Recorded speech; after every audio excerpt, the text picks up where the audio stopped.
முக்தி, enlightenment.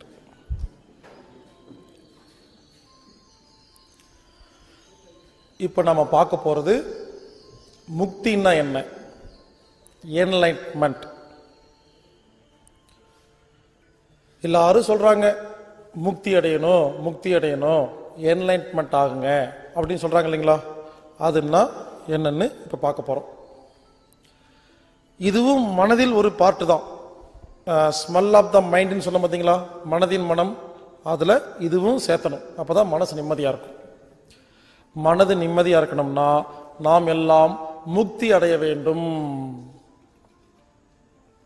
ஆரம்பத்தில் சொல்லும் பொழுது முக்தி அடையணுமா, அதெல்லாம் பெரிய பெரிய ஆளுங்க சாமியார்கள் பண்ணுற வேலை நினைச்சாதீங்க. சாதாரண மனிதன் ஆகலாம். அது எப்படிங்கிறத இப்போ பார்க்க போகிறோம். ஒரு காலேஜில் 4 பேர் படிச்சுட்டு இருந்தாங்களாமா, ஸ்டூடெண்ட்ஸ். 4 பேர்த்துக்குமே முக்தி அடையணும்னு வாழ்க்கை லட்சியம். 4 பேரும் பரீட்சையெல்லாம் முடிஞ்சிருச்சு.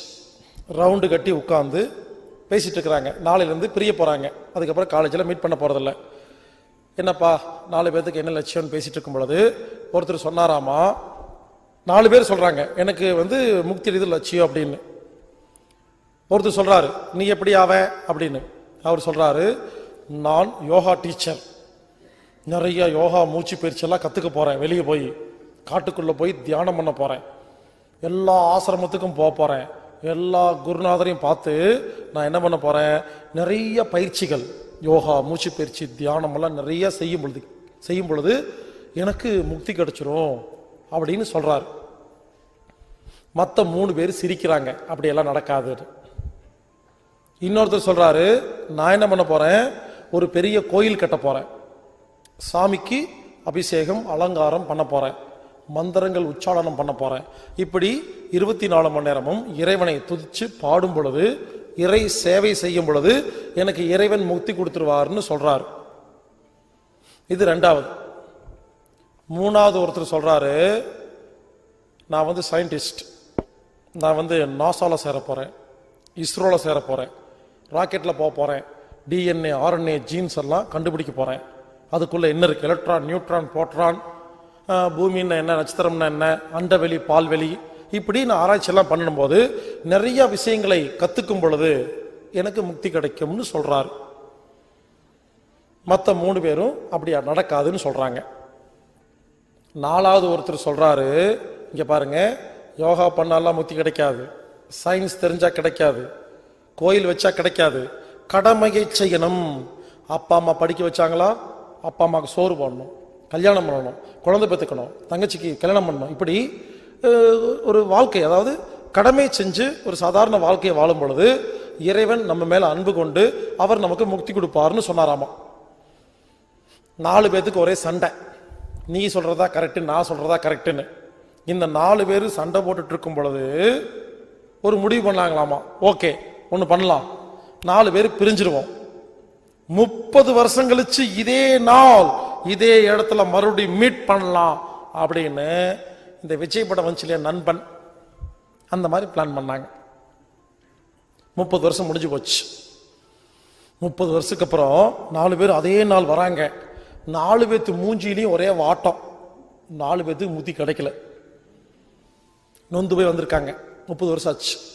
அப்புறப்பா என்னாச்சு நீ அப்படின்னு ஒருத்தர் கேட்கிறாரு.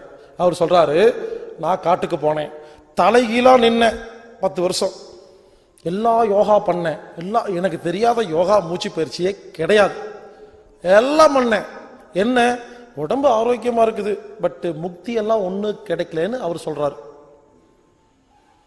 இன்னொருத்தர், நான் ஒரு மலை மேல போய் கோயில் கட்டினேன், கும்பாபிஷேகம் பண்ணேன், அப்புறம் கவர்மெண்ட்ல இருந்து வந்து புறம்போக்கு இடம் சொல்லி துரத்தி விட்டாங்க, அப்புறம் கீழே வந்து டொனேஷன் வாங்கி பெரிய கோயிலெலாம் கட்டினேன், அப்புறம் வாழைப்பழம் தேங்காய்லாம் கொடுத்தாங்க, தொப்பதான் வந்துச்சு, ஒன்றும் முக்தியெல்லாம் வரலன்னு அவர் சொல்றாரு. இன்னொருத்தர், நான் சயின்டிஸ்ட், நான் ராக்கெட்ல போனேன், டிஎன்ஏ ஆர்என்ஏ உடைச்சு பார்க்குறேன், அதுக்குள்ள உடைச்சா எலக்ட்ரான் நியூட்ரான் புரோட்டான் உடைச்சோம்னா அது வெடிக்குது, அணுகுண்டுங்கிறாங்க, உள்ளுக்குள்ள எனக்குன்னு தெரியல, அண்ட வெளியே ஆராய்ச்சி பண்ணி பார்த்தா என்னமோ பெரு வெடிப்பாமா, பிக் பேங் தேரிங்கிறாங்க, அதுக்கப்புறம் ஒண்ணு மண்ணாங்கட்டியும் புரியலங்கிறாரு. படிக்க படிக்க தெரிய தெரிய பிரமிப்பா இருக்கே தவிர ஒன்னும் புரிஞ்ச மாதிரியே இல்லைன்னு அவர் ஒதுங்கிட்டாரு. 4வது ஒருத்தர் சொல்றாரு, நான் கடமையை செஞ்சேன், எங்க சமுதாயத்துல மதிப்பே இல்லை, எங்க அப்பா அம்மாவுக்கு சோறு போட்டேன், தங்கச்சி கல்யாணம் பண்ணி வச்சேன், தங்கச்சி மதிக்கவே மாட்டேங்குது, பசங்களை படிக்க வச்சேன், பசங்க திருப்பி கேட்கறாங்க நீ என்ன பண்ணேன்னு கேட்கறாங்க, நிம்மதியே இல்லைங்க, இதுக்கு பேசாம சும்மா இருந்திருக்கலாம், இவ்வளவு கடமையை ஒழுங்கா பண்ணி எனக்கு அவமானம் தான் மிச்சம் அப்படின்னு அவர் சொல்றாரு. 4 பேர் உட்கார்ந்து புலம்பிட்டு இருக்கும் பொழுது, எல்லாரும் நல்லா கேளுங்க, 4 பேர் உட்கார்ந்து புலம்பிட்டு இருக்கும் பொழுது இறைவன் நடுவுல வந்துட்டாரு. பக்தர்களே, உங்கள் பக்திக்கு மெச்சினேன், உங்க 4 பேர்த்துக்கு முக்தின்ட்டார். 4 பேர்த்துக்கு ஒரே கோபம் பாருங்க, முக்தி கிடைச்ச சந்தோஷம் இல்லை. ஒருத்தர் கேட்கிறாரு, ஹலோ கடவுள், நான் காட்டுக்குள்ள தலைகிலா நின்று தியானம் பண்ணும்போது வராம இப்ப ஏன் வந்தேன், இந்த 3 பசங்க பார்த்துட்டாங்கல்ல, அப்ப அவங்களுக்கு எனக்கு என்ன வித்தியாசம், இந்த 3 பேர்த்துக்கு யோகாவே தெரியாதுன்னு சண்டை பிடிக்கிறாரு. அப்ப நான் 30 வருஷம் கஷ்டப்பட்டேன்னா எனக்கு என்ன, அவங்களுக்கு எனக்கு என்ன வித்தியாசம் கேட்கிறாரு. இன்னொருத்தர் சொல்றாரு, சாமி உனக்கு கோயில் கட்டினேன், உன்னை குளிப்பாட்டு விட்ட, டெய்லி ட்ரெஸ் எல்லாம் போட்டு விட்டேன், வாழைப்பழம் கொடுத்தேன், அபிஷேகம் பண்ண, எல்லாம் பண்ண, நன்றி கெட்ட கடவுளே, நீ அங்க வராம இங்க எதுக்கு வந்தேன் கேட்கிறாரு. இன்னொருத்தர் சயின்டிஸ்ட், ஹலோ மிஸ்டர் காட், நான் ராக்கெட்ல வரும்போது எங்க இருந்தேன், நான் மேல வந்தேன்ல, அங்க வராம இங்க எதுக்கு வந்தேன், இந்த பசங்க ராக்கெட்னா தெரியாது, அன்எஜுகேட்டட் ஃபெலோஸ் அப்படிங்கிறாரு. இன்னொருத்தர், இங்க பாரு, நான் தான் என் அப்பா அம்மாவுக்கு சோறு போட்டேன், இந்த 3 பேரும் ஓடி போயிட்டானுங்க, இவங்க 3 பேர் அம்மா அப்பாவுக்கு நான் தான் சோறு போட்டேன், கடமை செஞ்சேன், உழைச்சு உழைச்சு ஓடா தேஞ்சு போய் உட்கார்ந்துருக்கிறேன், எனக்கு வராம இவங்கிட்டே வந்தீங்கன்னு கேட்கிறாரு. இப்படி 4 பேரும் சண்டை போட்டிருக்கும் பொழுது இறைவன் சொன்னாராமா, இங்க பாருங்கப்பா, நீங்க 4 பேருமே 4 சக்தி, 4 சக்தியும் யாரு ஒருத்தர்கிட்ட இருக்குதோ அவங்களுக்கு மட்டும்தான் முக்தி கிடைக்கும் சொன்னாராமா. இப்போ நீங்க 4 பேர் பிரிஞ்சிங்கன்னா நான் போயிருவேன், நீங்க என்ன பண்ணுங்க, ஒவ்வொருத்தரும் மத்த 3 பேர்த்துக்கிட்ட என்ன சக்தி இருக்குன்னு அதையும் சேர்த்துக்கிட்டீங்கன்னா 4 பேர்த்துக்கும் முக்தி கிடைக்கும் சொன்னாராமா. புரிஞ்சுங்களா? இது ஒரு கதை, அதுக்காக 4 சேர்ந்தவன இறைவன் வருவான்னு மேல பார்த்துட்டு இருக்காதீங்க, புரியறதுக்காக சொல்ற ஒரு கதை. அதாவது என்ன சொல்ல வரேன்னா, முக்தி என்பது என்னன்னா, 4 சக்திகள் யாருக்குள்ள போகுதோ அவங்களுக்கு முக்தி கிடைக்கும். அது என்ன சக்தி? கர்ம யோகம், கிரியா யோகம், பக்தி யோகம், ஞான யோகம். இந்த 4 யோகமும் யாருக்கு கைகூடுதோ அவங்களுக்கு முக்தி கிடைக்கும். அதாவது முக்தி என்ற ஒரு சப்ஜெக்ட்ல நீங்க பாஸ் ஆகணும்னா 4 செமஸ்டர் பரீட்சை எழுதணும். கர்மயோகம், கிரியா யோகம், பக்தி யோகம், ஞான யோகம், 4க்குமே 25 மார்க். இதுல 100 மார்க் எடுத்தா மட்டும்தான் பாஸ், ஜஸ்ட் பாஸ் எல்லாம் கிடையாது, 40-50 கிடையாது, 100க்கு 100 எடுத்தா மட்டும்தான் இதுல பாஸ். இப்ப என்ன பண்ண போறோம், 4 சிலபஸ் கத்துக்க போறோம். இப்போ சிலபஸ் இப்பதான் கிளாஸ் எடுக்க போறேன், புரிஞ்சுக்குங்க. முதல்ல பக்தி யோகம்னா என்னன்னு,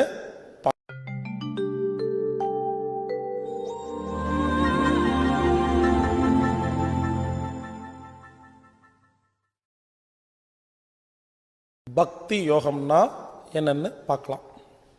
பக்தி யோகம்னா என்னன்னா, 24 மணி நேரமும் இறை சிந்தனையோடு வாழ்வதற்கு பேர் தான் பக்தி யோகம்.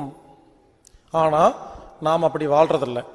எப்போவாவது ஃப்ரீ டைம்ல ஏதோ நினைக்கும் பொழுது டெய்லி கொஞ்ச நேரத்துக்கு நினைக்கிறோமா, அது பக்தி கிடையாது. எப்படின்னு கேட்டா, ஒரு செல்போன் வச்சிருக்கீங்க, செல்போன் காணாம போச்சு. என்ன பண்ணுவோம்? தேடுவோம். எப்படி தேடுவோம்? நான் அப்படிங்கிற திமிரோட தேடுவோம். எப்படி? நான் செல்போன் இங்க தானே வச்சிருந்தேன், நான் சமையல் ரூமுக்கு போனேன், நான் கார்ல போனேன், நான் அங்க போனேன். பாருங்க, நான் நான் நான் தேடுறமா? நான் எங்கெங்கெல்லாம் செல்போனை மிஸ் பண்ணிருப்பேன்னு யோசிக்கிற இடத்துல எல்லாம் தேடியாச்சு, எங்கேயுமே செல்போன் இல்லை. இப்ப என்ன பண்ணுவேன்? அது வரைக்கும் நான் திமிர் இருந்துச்சா? எங்கேயும் தேடி கிடைக்கல, வேற வழியே இல்லை, கிடைக்கல. அப்ப என்ன பண்ணுவேன்? இறைவா, என் செல்போன் காணாம போயிருச்சு, நீ வந்து கண்டுபிடிச்சிட்டு அதுக்கப்புறம் ஓடி போயிரு, அதுக்கப்புறம் நினைக்க மாட்டேன். கூப்பிடுறமா இல்லையா? முதல்ல நான் இங்க வச்சேன், நான் அங்க வச்சேன், நான் கண்டுபிடிச்சிருவேன் அப்படின்னு நான் இருக்கிற வரைக்கும் இறைவன் வரலையா? இந்த நான் எப்போ செயல்படாம விட்டுருச்சோ, இதுக்கப்புறம் நானே இல்லைன்னு சொல்லும் பொழுது இறைவன் வராரா? புரிஞ்சுக்குங்க, நான் அப்படிங்கிற எண்ணம் இருக்கும் பொழுது ஒருவருக்கு பக்தி வராது. அவ்வளவுதாங்க, சிம்பிள். அந்த நான் அப்படிங்கிறது உடைஞ்சாதான் பக்தி வரும், இல்லைன்னா வரவே வராது. இறை சிந்தனைன்னா என்னன்னா டோட்டல் சரண்டருங்க. அதுக்கப்புறம் ஒண்ணுமே இல்லை, நான்கிறதுலாம் கிடையாது, அவ்வளவுதான். இதுதான் இறை சிந்தனை. அப்பதான் 25 மார்க் கிடைக்கும். அதுக்கு ஒரு உதாரணம் சொல்றேன். ஒரு தீவிரவாதி கத்தி வச்சிருக்காரு, துப்பாக்கி வச்சிருக்காரு, பாம் வச்சிருக்காரு, AK-47 வச்சிருக்காரு, சேட்டலைட் செல்போன் வச்சிருக்காரு, புல்லட் ப்ரூஃப் போட்டிருக்காரு, 15 காரு, 50 அடியார்கள், ஒரு ஹெலிகாப்டர். எப்படி இருக்கும் யோசிச்சு பாருங்க. எவ்வளவு ஆயுதங்கள். ஒரு எப்படி ஒரு தீவிரவாதி இப்படி நடப்பாரு பாம்பே சிட்டியில. அவர் நடக்கல, அவர் துப்பாக்கி நடக்குது, அவரோட AK-47 நடக்குதா? திமிரு. இப்படி போயிட்டு இருப்பாரு.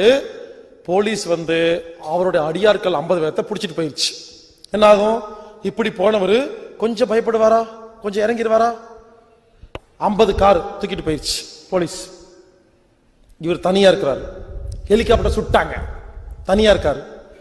செல்போன் எடுத்து பாக்குறாரு, டவர் கிடைக்கல சேட்டலைட் செல்போன்ல. எப்படி இருக்கும்? போலீஸ் சுத்தி வளைச்சு துரத்துது. தனியாயிட்டாரா? இதுக்கு முன்னால கேங்கு, இப்ப தனியாளா? ஓடுவாரா? துப்பாக்கி எடுத்து சுடுவாரா? கத்தி எடுத்து குத்துவாரா? பாம்பு எடுத்து போடுவாரா? எல்லாமே தீஞ்சு போச்சு. புல்லட் ப்ரூஃப் எல்லாம் கழண்டுருச்சு. நிராயுத பாணி, ஒண்ணுமே இல்லை, பேண்ட் செட்டு மட்டும்தான் இருக்கு, ஒண்ணுமே இல்லை. ஓடுறாரு. ஒரு பாலடைஞ்ச பில்டிங்குள்ள போயிட்டாரு. போலீஸ் ரவுண்டு கட்டி நிக்குது, 100 பேர் மேல. ஹெலிகாப்டர்ல போலீஸ் ஹெலிகாப்டர் ராணுவம் வந்து சேர்ந்துருச்சு. மைக்ல அனௌன்ஸ் பண்றாங்க, ஏய் பில்டிங்குள்ள எவ்வளவு நேரம் இருப்பேன், உன்னை சுட போறோங்கிறாங்க. எப்படி இருக்கும் யோசிச்சு பாருங்க. 1 மணி நேரத்துக்கு முன்னால இப்படி இருந்தனா இப்படி ஆயிருவாங்களா? அந்த பாலடைஞ்ச பில்டிங்குள்ள உட்கார்ந்துட்டு உடம்பெல்லாம் நடுங்குமா? சுட போறாங்களா இல்லையா? கண்டிப்பா சுட்டுருவாங்களா? அந்த நேரத்துல இந்த நான்கிறது எங்க போச்சு? என்ன நினைப்பாரு? யோசிச்சு பாருங்க. அந்த நேரத்துல உலகத்தில் எவ்வளவு பெரிய தீவிரவாதியாக இருந்தாலும் இறைவா என்னை காப்பாத்திருன்னு நினைப்பாரா இல்லையா? புரிஞ்சுக்குங்க, நான்கிறது இருக்கிற வரைக்கும் ஒருவருக்கு இறை அந்த அன்பு வரவே வராது. சில பேர் நடக்கும் போதே தெரியுங்க. சில பேர் பெரிய கம்பெனி முதலாளியாமா, நடக்கும் போதே தெரியும். இங்க வாப்பா, அந்த கார் கொண்டு கழுவிட்டு வா. அப்ப என்ன அர்த்தம்? நீ பேசல, உன் கம்பெனி பேசுது, உன் பிசினஸ் பேசுது, உன்னோட நகை பேசுது, பணம் பேசுது. புரிஞ்சுக்குங்க, எப்போ நீங்க இன்னொரு மனிதரை உங்களோட கேவலமா நினைக்கிறீங்களோ இறை சிந்தனை இல்லை, பக்தி கிடையாதுங்க. இறை சிந்தனை இருக்கிறவங்க நான்கிறதே இல்லையா, எல்லாத்துக்கிட்டையும் ஒரே மாதிரி தாங்க பேசுவாங்க. பெரிய ஆளை பார்த்து பயப்படவும் மாட்டாங்க, சின்ன ஆளை பார்த்து கேவலமா பேசவும் மாட்டாங்க. எல்லாமே இறை குழந்தைகள்னு ஒரே மாதிரி தாங்க பேசுவாங்க. உங்களுக்கு இறை சிந்தனை இருக்கா இல்லையான்னு நீங்க எல்லாம் சொல்ல வேண்டாம். 5 நிமிஷம் பேசும்போது பார்த்தாவே புரிஞ்சிடும் எப்படி இருக்குதுன்னு. புரிஞ்சுக்குங்க, நகை, காரு, பங்களா, பதவி, இதுதான் உங்களுடைய கௌரவத்தை எப்ப பிக்ஸ் பண்ணதோ அப்போ இறை சிந்தனை கிடையாது. இறைவன் மேல் அன்பு இருக்கிற யாருமே எப்பவுமே ஒரே மாதிரி தான் இருப்பாங்க. பணம் இருந்தாலும் பணம் இல்லாட்டியும், வசதி இருந்தாலும் வசதி இல்லாட்டியும் எப்பொழுதுமே இறை சிந்தனையோட வாழும் பொழுது நமக்கு 25 மார்க் கிடைக்கும். அதனால 24 மணி நேரமும் இறைவன்கிட்ட நாம சரண்டர் இருக்கணும். இதுக்கு தாங்க பக்தின்னு பேரு. சும்மா வெள்ளிக்கிழமை கோயிலுக்கு போய் விளக்கேத்தனா மட்டும் கிடையாது. 5 நேரம் தொழுதா பக்தி கிடையாது. 24 மணி நேரமும் இறை சிந்தனையோட வாழணுங்க. இங்க நான் கேட்கிறேன், புதுசா செல்போன் எல்லாம் வாங்க போனீங்க இல்லையா? புதுசா செல்போன் வாங்கின உடனே யாராவது ஒரு செகண்ட் நின்று, இறைவா இந்த நேரத்தில் இந்த மாதிரி ஒரு செல்போன் எனக்கு கொடுத்துட்டியே, ரொம்ப சந்தோஷம் இறைவா, நன்றின்னு என்னைக்காவது சொல்லியிருக்கோமா? வாங்கும் போது சொல்றது இல்ல, தொலைஞ்சு போனா போதும், இறைவா தொலைஞ்சு போயிருச்சு. நீங்க வச்ச வேலைக்கார ஆளா இறைவன்? நம்ம என்ன பண்றோம், நமக்கு தேவையான மட்டும் கூப்பிட்டுக்குவோம். அடிமை வரணும், அதை கண்டுபிடிச்சு கொடுக்கணும், ஓடி போயிடணும். அப்புறம் புரிஞ்சுக்குங்க, நல்ல காரியம் நடக்கும் பொழுது, நமக்கு பாராட்டு கிடைக்கும் பொழுது, நமக்கு ஒரு 10 ரூபாங்க, ஒரு 10 ரூபாய்க்கு டீ வாங்கி கொடுக்குறீங்க இல்லையா? கொடுக்கும் போது இறைவா இந்த நேரத்தில் 10 ரூபா கொடுத்தேன்னு சொல்லி பாருங்க. எல்லா நேரமும் இரவும் பகலும் ஒவ்வொரு சனமும் ஒவ்வொரு காரியம் செய்யும் பொழுதும் இறை சிந்தனையோட வாழ்றது தாங்க பக்தி. சில பேர்த்த கூப்பிட்டு பாருங்க, நாளைக்கு மத்தியானம் வீட்டில் கறி சாப்பாடு வந்துருன்னு சொல்லி பாருங்க. சில பேர் சொல்லுவாங்க திமிரா, நான் வந்துடுறேன் அப்படிம்பாங்க. நான் வந்துடுறேன்னா திமிர்னு அர்த்தம். இந்த முஸ்லீம்களை கேட்டு பாருங்க, எப்படி சொல்லுவாங்க, இன்ஷா அல்லா வரேன்னு சொல்லுவாங்க. அதுக்கு என்ன தெரியுமா அர்த்தம்? இறைவன் அனுமதித்தால் வரேன், நீ கரிசோறு போட்டாலும் வரமாட்டேன், இறைவன் அனுமதிக்கணும். அப்போ ஒவ்வொரு வார்த்தையிலையும் இறைவன் அனுமதித்தால் வரேன், இறைவன் அனுமதித்தால் செய்யறேன்னு சொல்லும் பொழுது அங்க பக்தி இருக்கா இல்லையா? புரிஞ்சுக்குங்க, இனிமேல் ஒவ்வொரு செகண்ட்லயும் நாம் இறைவனை நினைக்கிறோமாங்கிறத யோசிங்க. கண்டிப்பா இருக்காது. இன்னிலிருந்து ஆரம்பிங்க. அப்ப என்ன தெரியுமா, 24 மணி நேரமும் இரவும் பகலும் எல்லா நேரத்திலையும் எல்லா செயல்களிலும் இறைவன் வந்தாதான் பக்தி யோகம் கைகூடும். அதுக்கு 25 மார்க். சில பேர் யோசிக்கிறீங்க, ஏன்பா எனக்கு வேற வேலை வெட்டியே வேண்டாமா, 24 மணி நேரம் இறைவனோடையே நினைச்சிட்டே இருந்தேன்னா வேலை வெட்டியெல்லாம் யார் பார்க்கறது அப்படின்னு சில பேர் யோசிச்சிருப்பீங்க. நான் கேட்கிறேன், ஒரு அம்மாவை பார்த்து கேட்கிறேன், உங்களுக்கு ஒரே ஒரு பொண்ணு மகள், உங்க மகளை நினைக்காத ஒரு டைம் சொல்லுங்க பார்க்கலாம். இல்ல இல்ல, 24 மணி நேரமும் உங்க குழந்தைய நினைச்சிட்டே இருக்கிறீங்களா? ஆனா எல்லா வேலையும் செய்றீங்களா? அதே மாதிரிதாங்க, அன்பும் கருணையும் யாரு மேல இருக்கோ அவங்களை 24 மணி நேரமும் நினைப்போம். ஆனா எல்லா வேலை நடக்கும், அது டிஃபால்ட் ஆயிரும். ரொம்ப வருஷத்துக்கு அப்புறம் புதுசா யோசிக்கும் போது கொஞ்சம் கஷ்டமா இருக்கும், போ பழகிரும். டிஃபால்ட், ரத்தம் புத்தியில ஊறின இறைவன். அதனால எல்லாரும் கேளுங்க, பக்தி யோகத்துக்கு 25 மார்க் வேணும்னா 24 மணி நேரமும் எல்லா செயல்களிலும் ஒவ்வொரு காரியத்திலும் இறைவனை நாம் நினைத்தால் இதற்கு பேர் பக்தி யோகம். 25 மார்க். இப்ப நீங்க உங்க பேப்பரை நீங்களே திருத்திக்கலாம். இந்த எக்ஸாம்ல யாருக்காவது இருந்தா 25 போட்டுக்குங்க. சில பேருக்கு 24, 20, 5, 10, சில 0. ஓகே, ஓப்பனா ஒத்துக்கிட்டு இனிமேல் 25 வரைக்கும் ட்ரை பண்ணுங்க. முடிஞ்சு போச்சு. இதுதான் பக்தி யோகம்.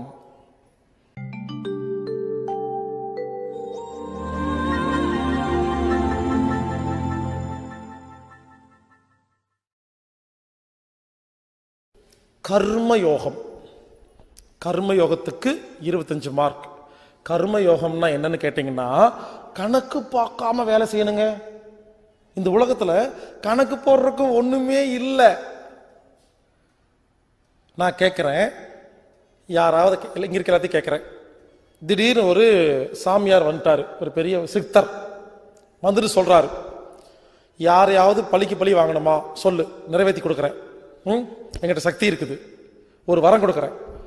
யாரையாவது பழிக்கு பழி வாங்கணுமா இப்ப சொல்லு, சொன்னா உடனே செய்வேன், எனக்கு சக்தி இருக்குன்னு சொன்னா எல்லாரும் யோசிங்க, டக்குன்னு யோசிங்க. யாரை பழி வாங்குவீங்க, என்ன பண்ணுவீங்க, எல்லாம் யோசிங்க. சும்மா யோசிங்க, சொல்ல வேண்டாம். யோசிச்சாச்சா? என்ன யோசிச்சிருப்பீங்க?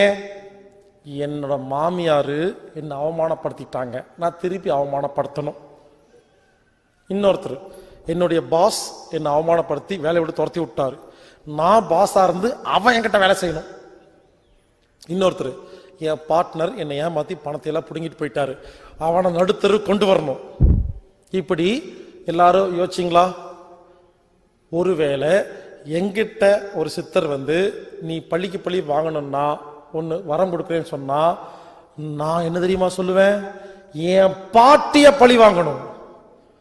என் பாட்டி என்ன தெரியுமா பண்ணாங்க, சின்ன வயசுலங்க நான் குப்புறப்படுத்து யாராவது தட்டி கொடுத்தா மட்டும்தாங்க தூங்குவேன். அப்படி பழகிட்டேன் சின்ன வயசுல இருந்து. இப்ப கூடங்க நான் மல்லாக்கப்படுத்த தூக்கம் வராது, ரொம்ப நேரம் படுத்திருப்பேன். எப்ப குப்புறப்படுக்கிறனோ தூங்கிடுவேன். ஏன்னா சின்ன வயசுல இருந்து பழக்கம், 25 வயசு வரைக்கும். புரிஞ்சுக்குங்க.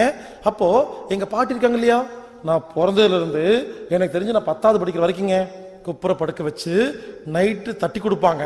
அப்பதாங்க தூங்குவேன். சும்மா 5 நிமிஷம் 10 நிமிஷம் எல்லாம் இல்ல, அரை மணி நேரம் 1 மணி நேரம் 2 மணி நேரம். எங்க எனக்கே பாட்டி பார்த்தா பாவமா இருக்குங்க. 1 மணி நேரம் தட்டி கொடுத்துட்டு இருப்பாங்க. திடீர்னு நிறுத்திட்டு தூங்கிட்டு நினைச்சு எடுப்பாங்க. தட்டு எந்திரிச்சு மறுபடியும் தட்டுவாங்க 1 மணி நேரங்க. யோசிச்சு பாருங்க, என்னோட பாட்டி 10 வருஷமா டெய்லி 1 மணி நேரம் என்ன தட்டி குடிச்சு தூங்க வச்சாங்களா? அவங்க செத்து போயிட்டாங்க, உயிரோடு இல்லைங்க. நான் என் பாட்டிய பள்ளிக்கு பள்ளி வாங்கணும், அதே மாதிரி குப்புற படுக்க போட்டு தட்டி குடிச்சு தூங்க வைக்கணும். இப்படி யாராவது நல்ல காரியம் பண்றவங்கள திருப்பி நல்ல காரியம் பண்ணுவேன்னு பள்ளிக்கு பள்ளி வாங்கணும்னு சங்கல்பம் என்னைக்காவது எடுத்திருக்கமா? கெட்ட காரியம் பண்ணா மட்டும் அவங்களை அதே மாதிரி திருப்பி கெட்ட காரியம் பண்ணுவேன்னு பள்ளிக்கு பள்ளி வாங்குறேன்னு உட்கார்ந்து இருக்கீங்களே, உங்களுக்கு நல்ல காரியம் பண்ணவங்களை அதே மாதிரி திருப்பி நல்ல காரியம் பண்ணுவேன்னு என்னைக்காவது நினைச்சது உண்டா? இதுதான் கர்மயோகம். இன்னொருத்தர் எங்க பெரியப்பா பெரியம்மா, அவங்கள பழி வாங்கணும். என்ன தெரியுமா பண்ணாங்க, நான் 10th முடிச்சேங்க, 10வது முடிச்ச உடனே டிப்ளமாக்கு அப்ளை பண்ணேன், பாலிடெக்னிக். உங்களுக்கு தெரியுமா, நான் தான் ஸ்கூல் ஃபர்ஸ்ட். 10வதுல எவ்வளவு மார்க் தெரியுமா, 500க்கு 393. எங்க ஸ்கூல்ல நான் தான் ஃபர்ஸ்ட். அந்த மார்க்கை வெளியே எடுத்துட்டு போனா எல்லா ஸ்கூல்லையும் நான் தான் கடைசி. ஏன்னா 500க்கு 393ங்கிறது எல்லா ஸ்கூல்லையும் அது 50வது மார்க். எங்க school corporation school, Sellupuram school, நான் தான் ஃபர்ஸ்ட். நான் நினைச்சிட்டேன் எனக்கு எல்லா காலேஜ்லயும் ஃப்ரீயா சீட் கிடைக்குன்னு சொல்லிட்டாங்க. இவங்க ஸ்கூல் ஃபர்ஸ்டா கிடைக்கிட்டாங்க. அப்ளை பண்ணா எங்கேயுமே கிடைக்கலைங்க, அவமானமா போச்சு. எல்லாத்திலையும் சொல்லிட்டேன், பாலிடெக்னிக்ல சிவில் இன்ஜினியர் சேர போறேன்னு போய் சொல்லிட்டேன். ஆனா சீட்டு கிடைக்கல, எல்லாரும் காலேஜுக்கு போயிட்டாங்க, எனக்கு சீட் இல்லைன்ட்டாங்க, வெயிட்டிங் லிஸ்ட் கிடைக்காதுன்ட்டாங்க. அவமானமா போச்சுங்க. என்ன பண்ண தெரியுமா, ட்ரெயின் ஏறி சென்னைக்கு வந்துட்டேன். வழக்கம் போல எல்லாரும் வர மாதிரி. சென்னையில எங்க பெரியப்பா ஒரு கடை வச்சிருந்தாரு, பெட்டு கடை, பெட்டு தெலங்கானில விற்கிற கடைங்க. அந்த கடையில வந்து வேலைக்கு சேர்ந்துட்டேன். எனக்கு அவமானமா இருக்கு, கோயம்புத்தூர் நான் போக மாட்டேன் அப்படின்னு சொல்லி. என்ன வேலை, டீ வாங்கி கொடுக்குற வேலை. டீ வாங்கிறது, தொடப்பத்தில் பெருக்கிறது, அதாங்க வேலை. எனக்கு சின்ன பையன் என்ன தெரியும், அந்த வேலை செஞ்சுட்டு இருந்தாங்க. அப்போ அங்க ஒருத்தர் வந்தார், எங்க பெரியப்பாவோட ஃப்ரெண்டு. அவர் வந்துட்டு, தம்பி என்ன பேரு, இதாங்க பேரு, என்ன படிச்சிருக்க, 10வது, எவ்வளவு மார்க்கு, 393. என்னப்பா படிக்க போகல? இல்லைங்க, காலேஜ் அப்ளை பண்ண, டிப்ளமா கிடைக்கல, அதான் வந்து வேலைக்கு வந்துட்டு சொன்னோன்னே எங்க அந்த பெரியப்பாவோட ஃப்ரெண்ட் இருக்காரு இல்லையா, அவர் கோவம் வந்துருச்சு. எங்க பெரியப்பா திட்டினாரு, ஏங்க என்னங்க நல்லா படிக்கிற பையனை கொண்டு போய் டீ வாங்குற வேலை வச்சிருக்கீங்க? ஒரு கேள்வி கேட்டாரு, உங்க பையனா இருந்தா பண்ணுவீங்களா அப்படின்ட்டு. எங்க பெரியப்பா வசதியான ஆளு, அவர் கருக்குன்னு ஆயிடுச்சு. ஆமா இல்ல, சே எவ்வளவு ஒரு முட்டாள்தனம் பண்ணிட்டேன், நம்ம பையனா இருந்தா இந்த மாதிரி டீ வாங்க விடுவோமா அப்படின்ட்டு. அவர் என்ன பண்ணா தெரியுமா, பெரியப்பாவோட ஃப்ரெண்டு, அடுத்த நாள் காலையிலே கார் வச்சு உத்தரமேரூர்ல மீனாட்சி அம்மாள் பாலிடெக்னிக்ல போய் டொனேஷன் சீட்டு வாங்கி என்ன சேர்த்து விட்டார் சிவில் இன்ஜினியருக்கு. உண்மையிலேங்க, நான் காலேஜ் சேர்ந்தது எங்க அம்மா அப்பாக்கே தெரியாது. அந்த காலத்துல செல்போன் பேஜர்லாம் கிடையாது. ஒரு லெட்டர் எழுதி போட்டேன், அது அடுத்த மாசம் போய் சேர்ந்துச்சு. அப்பதான் எங்க அம்மாவுக்கு தெரியும் நான் காலேஜ் படிச்சுட்டு இருக்கிறேன்னு. யோசிச்சு பாருங்க, 3 வருஷம் காலேஜ் படிக்கும் பொழுது எங்க பெரியப்பா தாங்க ஃபீஸ் கட்டினாரு. எல்லா பணமும் ஹாஸ்டல் ஃபீஸு, காலேஜ் ஃபீஸு எல்லாமே கொடுத்தாருங்க. எங்க அப்பா அம்மா ஒண்ணுமே கொடுக்கலீங்க. அப்ப யோசிச்சு பாருங்க, எங்க பெரியப்பானுக்கு எவ்வளவு பெரிய உதவி செஞ்சிருக்காரு. பெரியப்பா பெரியம்மா 3 பசங்க, அவங்க எல்லாரும் அன்னிக எல்லாரும் உதவி செய்வாங்க. அந்த வீட்டுல என்ன தாங்கினாங்க. அப்ப யோசிச்சு பாருங்க, அவங்கள பழிக்கு பழி வாங்கணும், என்ன பண்றது? எங்க பெரியப்பா பெரியம்மா செத்து போயிட்டாங்க. புரியல என்ன சொல்ல வரேன்னு? புரிஞ்சுக்குங்க, இந்த உலகத்தில் கணக்கு போடுறதுக்கு ஒண்ணுமே இல்லை. உங்க பையனுக்கு பொண்ணுக்கு மோண்டா பேண்டா கழுவி விட்டீங்கல்ல, சோத்த போட்டீங்க இல்லையா, யாராவது கணக்கு வச்சிருப்பீங்க? பக்கத்து வீட்டு பையனுக்கு ஒரு நோட்டு புக் வாங்கி கொடுத்தா போதும், நான் வந்து சோசியல் சர்வீஸ் பண்ணுவேன் அப்படின்னு சொல்லிக்க வெளியே. உங்க பையனுக்கு பண்ணும்போது கடமை, ரோட்ல போற பையனுக்கு பண்ணும்போது சோசியல் சர்வீஸா? புரிஞ்சுதுங்களா? நல்லா கேட்டுக்குங்க. என்ன சொல்ல வரேன்னா, கர்ம யோகம்னா என்னன்னு கேட்டீங்கன்னா, இந்த உலகத்தில் கணக்கு போடாம வேலை செய்யணும். அப்படி ஒருவேளை கணக்கு போடுறதா இருந்தா நான் ஒரு கணக்கு சொல்றேன். உங்களுக்கு யாரையெல்லாம் பழி வாங்கணும்னு தோணுதோ ஒரு பேப்பர்ல எழுதுங்க, பள்ளிக்கு பழி வாங்கணும்னு. மிஞ்சி மிஞ்சி போனா 10 பேர் வருவாங்களா? ஆனா உங்களுக்கு நல்ல காரியம் செஞ்சது யாருன்னு ஒரு பேப்பர் லிஸ்ட் போடுங்க. 15 பேப்பர் வந்துடும், 1500 பேர் வருவாங்க. நான் சொல்றேன், ஒருவேளை பள்ளிக்கு பள்ளி வாங்குறதா இருந்தா உங்களுக்கு நல்ல காரியம் செஞ்சவங்க எல்லாத்துக்கும் திருப்பி நல்ல காரியம் பண்ணிட்டு அதுக்கப்புறம் பழி வாங்க போங்க. முடியுமா? இந்த ஜென்மத்தில் முடியாது இல்லையா? அப்பா அம்மா சோறு போட்டு வளர்த்தாங்க, அதுவே திருப்பி தர முடியாது இல்லையா? புரிஞ்சுக்குங்க, இந்த உலகத்தில் ஒரு கணக்கு கிடையாது, சூட்சம கணக்கு மட்டும்தான் இருக்கு. சூட்சமத்துல ஒரு கணக்கு இருக்குது. நான் கேட்கிறேன், இறைவனை பத்தி எல்லாரும் பெருமையா பேசுறோம் இல்லையா? அண்ட பிரம்மாண்டத்தை படைச்ச இறைவன் அவர் அப்படி அவர் இப்படின்னு பேசுறமா இல்லையா? நடக்கும்போது மட்டும் கேவலமா நடந்துக்கிறதுங்க. நான் கேட்கிறேன், அண்ட பிரம்மாண்டத்தை படைச்ச இறைவனுக்கு நீங்க செய்கிற பாவம் புண்ணியம் நல்லது கெட்டது தெரியுமா தெரியாதா? தெரியுமா இல்லையா? இது என்ன கணக்கு வேண்டியது இருக்கு? 4 செவுத்துக்குள்ள நடந்த ஒரு கெட்ட காரியமும் பதிவு ஏற்படும், நல்ல காரியமும் இறைவனுக்கு தெரியும். இறைவனுக்கு தெரியுமா தெரியாதா? புரிஞ்சுக்குங்க, இனிமேல் யாருகிட்டையும் ஒர்க் பண்ணாதீங்க, இறைவன் கிட்ட மட்டும் ஒர்க் பண்ணுங்க. ஒரு காரியம் செஞ்சீங்கன்னா கணக்கு வச்சுக்காதீங்க, அவர் வச்சுக்குவாரு. அந்த பிரம்மாண்டத்துல ஒரு கணக்கு இருக்குங்க, சூட்சம கணக்கு. அதுல நீங்க எவ்வளவு சர்வீஸ் பண்றீங்களோ, எவ்வளவு நல்ல காரியம் பண்றீங்களோ, அந்த கணக்கு அங்க உங்களுக்கு டெபாசிட் ஆயிரும். அந்த கணக்கை யாருமே திருட முடியாது. ஏடிஎம்க்கு பின் நம்பர் எல்லாம் கிடையாது, பாஸ்வேர்ட் எல்லாம் தொலைஞ்சு போகாது. சுவிட்ச் பேங்க்ல போட்டா கூட பாஸ்வேர்டு மறந்து போனா தரமாட்டாங்க. இங்க அப்படி இல்லை, உங்க கணக்கு உங்களுக்கு தான், வேற யாருமே எடுக்க முடியாது. நிறைய பேர் சாகருக்கு முன்னால ஒரு 10 மாசம் பக்கவாதம் வந்து இழுத்துக்கோ பிடிச்சிக்கோன்னு படுத்துருந்து பெட்லயே யூரின் போய் மலம் போய் சாகும் பொழுது எல்லாரும் போய் சொல்றாங்களா இல்லையா? நேரில் போய் பார்ப்பாங்க, பார்த்துருக்கீங்களா? நேரில் போய் பார்த்துட்டு, மச்சான் உனக்கு இந்த மாதிரி ஆயிப்போச்சா மச்சான், டெய்லி ஒன்றை பத்தி தான் நினைக்கிற மச்சான், நேற்று கூட போய் கோயில போய் அபிஷேகம் பண்ண சொல்லுவாங்க. ஆனா வெளியே வந்து சொல்லுவாங்க, அவன் பண்ணான்ல, சின்ன வயசுல என்ன ஆட்டம் போட்டான், நல்லா வேணும் சொல்றாங்களா இல்லையா?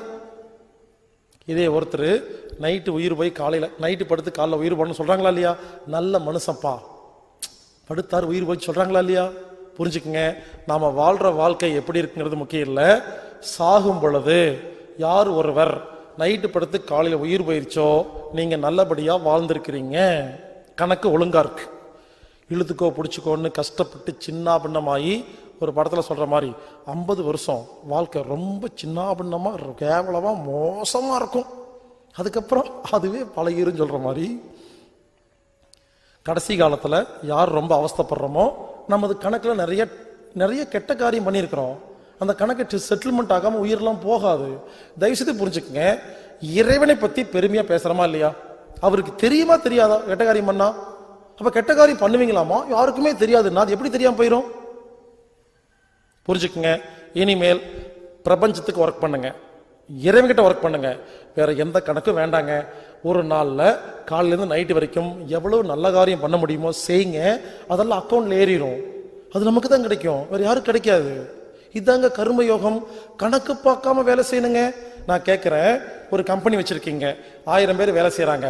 1000 பேர் வேலை செய்யற கம்பெனியில ஒரு முதலாளி எல்லாத்தையும் ஞாபகம் வச்சிருப்பாரா? அப்ராக்சிமேட்டா தீபாவளி போனஸ் தராங்களா இல்லையா?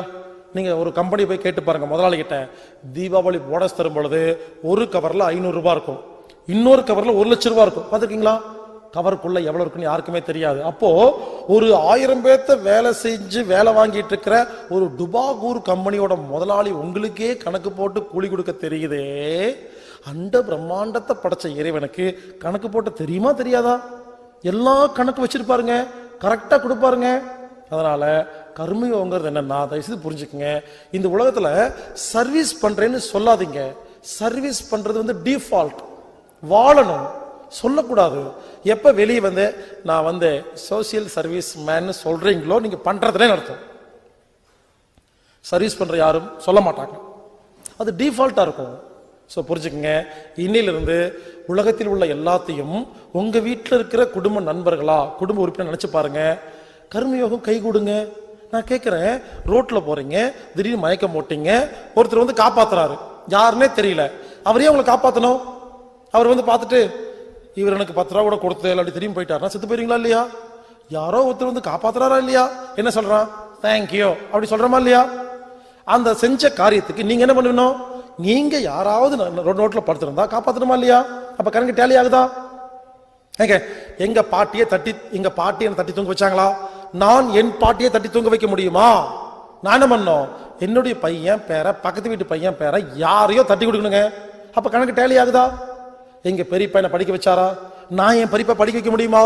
நான் என்ன பண்ணணும்? நான் பாட்டுக்கு போயிட்டே இருப்பேன். திடீர்னு ஒரு நாள் ஏதோ ஒரு பையன் யாரோ ஒருத்தர்கிட்ட வந்து, சார் என் பையனும் படிக்கிறதுக்கு ஆசை இல்லை சார்னு கெஞ்சுவாங்க. அப்போ எனக்கு ஞாபகம் வரும், அங்க கொடுக்கணும். புரிஞ்சுங்களா? அந்த பையன் யாரும் தெரியாது, கணக்கு டேலி ஆகும். ஸோ புரிஞ்சுக்குங்க, கணக்குங்கிறது எங்கெங்கயோ டேலி ஆகும். பல பேர் கேட்குற கேள்வி என்னன்னா, தம்பி நீ வந்து இன்டர்நெட்ல, யூடியூப்ல, வெப்சைட்ல எல்லா வீடியோ ஆடியோவெல்லாம் ஃப்ரீயா போட்டு வச்சிருக்கிறியே, ஹார்ட் டிஸ்க்ல காப்பி பண்ணி கொடுக்குறியே, எங்க வேணா போய் பேசிட்டு இருக்கிறியே. நிறைய பேர் கேட்குற கேள்வி, சோத்துக்கு என்ன பண்றேன்னு கேட்கறாங்க என்ன பார்த்து. ஹலோ, இது எல்லாம் சொல்றேன், நான் சாப்பிட மாட்டேன். உண்மையிலே சொல்றேங்க, எல்லாத்தோட நல்லா தான் சாப்பிட்றேன். நான் பாருங்க எல்லா நாட்டுக்கு போயிட்டு வரேன், ஃப்ளைட்ல போறேன், ஸ்டார் ஹோட்டல்ல தங்குறேன், பெரிய பெரிய கார்ல போயிருக்கிறேன், எல்லா நாட்டில் இருக்கிற எல்லா சுற்றுலா பிளேஸுக்கும் போயிட்டு வந்துட்டேன். புரிஞ்சுக்குங்க, காசே இல்லை. புரிஞ்சுக்குங்க, கணக்கு இருக்குது, அவ்வளவுதான். நிறைய பேர் நிறைய சம்பாரிச்சு வச்சிருக்கீங்க இல்லையா, சொத்து சேர்த்து வச்சிருக்கீங்க இல்லையா? என்னைக்காவது காசிக்கு போயிருக்கீங்களா? இமயமலைக்கு போயிருக்கீங்களா? ஒரு படத்துக்கு போயிருக்கீங்களா? சொத்து சேர்த்து வச்சுக்கோங்க. எனக்கு இந்த சொத்து சேர்த்து வைக்கிற எல்லாத்தையும் பார்த்து ஜாலியா இருக்கேன் தெரியுமா? அதுகளும் சாப்பிடாதுங்க, யாரையும் சாப்பிட விடாதுங்க, என்னைக்காவது பிடிக்கலாம். ஆமா, பணம் சேர்த்து சேர்த்து வச்சுக்க வேண்டியது, செலவே பண்ண மாட்டாங்க. தைரியமா இருங்க. இந்த சொத்து சேர்த்துறவங்க எல்லாம் பேசாம வேடிக்கை பார்த்துட்டே இருங்க. ஒரு நாள் எல்லா சொத்து எவனா பிடிங்கிட்டு போயிடுவான். அப்பனுக்கு அப்ப இருப்பானா இல்லையா? நீ இந்த ரேஞ்சில் யோசிக்கிறன்னா உங்ககிட்ட இருந்து பிடிக்கிற இன்னொருத்தர் இருப்பான். சதுரங்க வேட்டை. சோ இனிமேல் கணக்கு பார்க்காதீங்க. இந்த உலகத்துல கணக்கு பார்க்கறதுக்கு ஒண்ணுமே இல்லைங்க. டெய்லி நம்ம யாரை பார்க்கிறோமோ அவங்க தான் கணக்கு, அவ்வளவுதான். ரொம்ப யோசிக்க கூடாது, ரொம்ப யோசிக்காதீங்க. உங்க அம்மா அப்பாவுக்கு தான் கொடுக்கணும்னு அவசியம் இல்லைங்க, யாருக்காவது கொடுங்க. எல்லாரும் அம்மா அப்பா தான். ஒரு படத்தில் சொல்ற மாதிரி, எந்த கோயிலுக்கு போனாலும் எல்லா சாமி நம்ம சாமி தான். சொல்ற மாதிரி எல்லாம் ஒண்ணுதான். அதனால இங்க பாருங்க, கர்மயோகம் புரியாம இந்த உலகத்தில் நிம்மதியாக வாழ முடியாது. நாம் ஏன் நிம்மதியெல்லாம் வாழ்றோம்? கணக்கு போட்டே உட்கார்ந்துருக்கிறோமா? வாழ்க்கை ஒழுங்கா இல்லை. அதனால இனிமேல் கணக்கு போடாதீங்க, கணக்கு போடாம வேலை செய்யுங்க. இதத்தான் எனது தத்துவ ஞானி ராதாரவி அவர்கள் ஒரு படத்துல சொல்லியிருக்கிறாரு, கூட்டி கழிச்சுப்பாரு கணக்கு சரியா இருக்கும் அப்படின்னு. சோ கர்மயோகம். அப்போ கர்மயோகத்தை புரிந்து கொள்ளுங்கள். இனிமேல் கணக்கு போடாதீங்க, கணக்கு போடாம வேலை செஞ்சு பாருங்க, எல்லாமே புரியுங்க. நான் சொல்றது சிம்பிளா இருக்கும், வாழ்க்கையில் அப்ளை பண்ணும் பொழுது புரிய ஆரம்பிக்கும். வேற மாதிரி மாறிடுவோம், நமது ஒவ்வொரு செயலும் வித்தியாசமா இருக்கும். அதுக்கு கடைசியா கர்மயோகத்துக்கு ஒரே ஒரு உதாரணம் சொல்றேன். ஒரு பெரிய பணக்காரர், லட்சாதிபதி, அவர்கிட்ட ஒரு அம்மா வேலை செஞ்சுட்டு இருந்தாங்க. அந்த அம்மா தன் பையனை படிக்க வைக்கணுங்கிறதுக்காக போய், ஐயா என் பையன் படிப்புக்கு ஒரு 10,000 ரூபாய் வேணுங்கய்யா, நீங்க மட்டும் மனசு வச்சு 10,000 ரூபாய் கொடுத்தீங்கன்னா. அந்த ஐயாவுக்கு 10,000 ரொம்ப சிம்பிள், இந்த அம்மாவுக்கு பெருசு. கேட்குறாங்க, ப்ளீஸ் கொடுங்கய்யான்னு. அந்த ஐயா என்ன பண்றாரு, சரிம்மா நாளைக்கு வாங்கிப்பா. அவர் சாதாரண கொடுத்துட்டாரு. அந்த பையனை படிக்க வச்சாச்சு. இந்த பையன் படிச்சு பெரிய ஆயிட்டான். நல்லா கேட்டுக்குங்க, பையன் படிச்சு பெரிய ஆயிட்டான். மாசம் 15,000 ரூபாய் சம்பளம், வேலைக்கு போறான். சரி, 25,000 ரூபாய் சம்பளம். பையன் வேலைக்கு போய் மாசம் மாசம் செலவெல்லாம் போக கொஞ்சம் கொஞ்சமா பணம் சேர்த்தி வச்சு, ஒரு வருஷம் பணம் சேர்த்தி வச்சு அந்த ஐயாவை பார்க்கறதுக்கு வரான், நன்றி சொல்றதுக்காக. அந்த அம்மா சொல்றாங்க, டே இந்த ஐயா தானே படிக்க வச்சாரு, நன்றி சொல்லுன்னு. இவன் என்ன பண்றான், அந்த ஐயா இப்போ ரொம்ப வருஷம் ஆச்சா, அது லட்சாதிபதியா இருந்தாரு, இப்போ கோடீஸ்வரன் ஆயிட்டாரு. அவருக்கு ஒரு பேத்தி. இந்த பையன் என்ன பண்றா, யோசிச்சு அந்த பேத்திக்கு ஒரு லேப்டாப் வாங்கிட்டு போறான். 25,000 ரூபாய் கொடுத்து ஒரு லேப்டாப் வாங்கிட்டு போயிட்டு, ஐயா நான் தாங்கய்யா, நீங்க படிக்க வச்சீங்கல்ல அந்த பையன்யா, ரொம்ப சந்தோஷமா இருக்கேன்னு நன்றி செலுத்துறதுக்காக கவர்ல ஒரு லேப்டாப் கொடுத்து உங்க பேத்திக்குன்னு கொடுக்குறாரு. நல்லா கேட்டுக்குங்க, அந்த பேத்தி யாரு, கோடீஸ்வர வீட்டோட பேத்தி. அது ஓபன் பண்ணி பாக்குது, கம்ப்யூட்டர் இருக்குது, அது தூக்கி குப்பையில போடுது. ஏன் தெரியுமா, அதுகிட்ட மேக்புக் ஏர் இருக்கு, லேட்டஸ்ட் டைப் ஆப்பிள். யோசிச்சு பாருங்க. இப்போ அந்த கம்ப்யூட்டர் வேஸ்டா போச்சா இல்லையா? நான் சொல்றது புரிஞ்சுதா?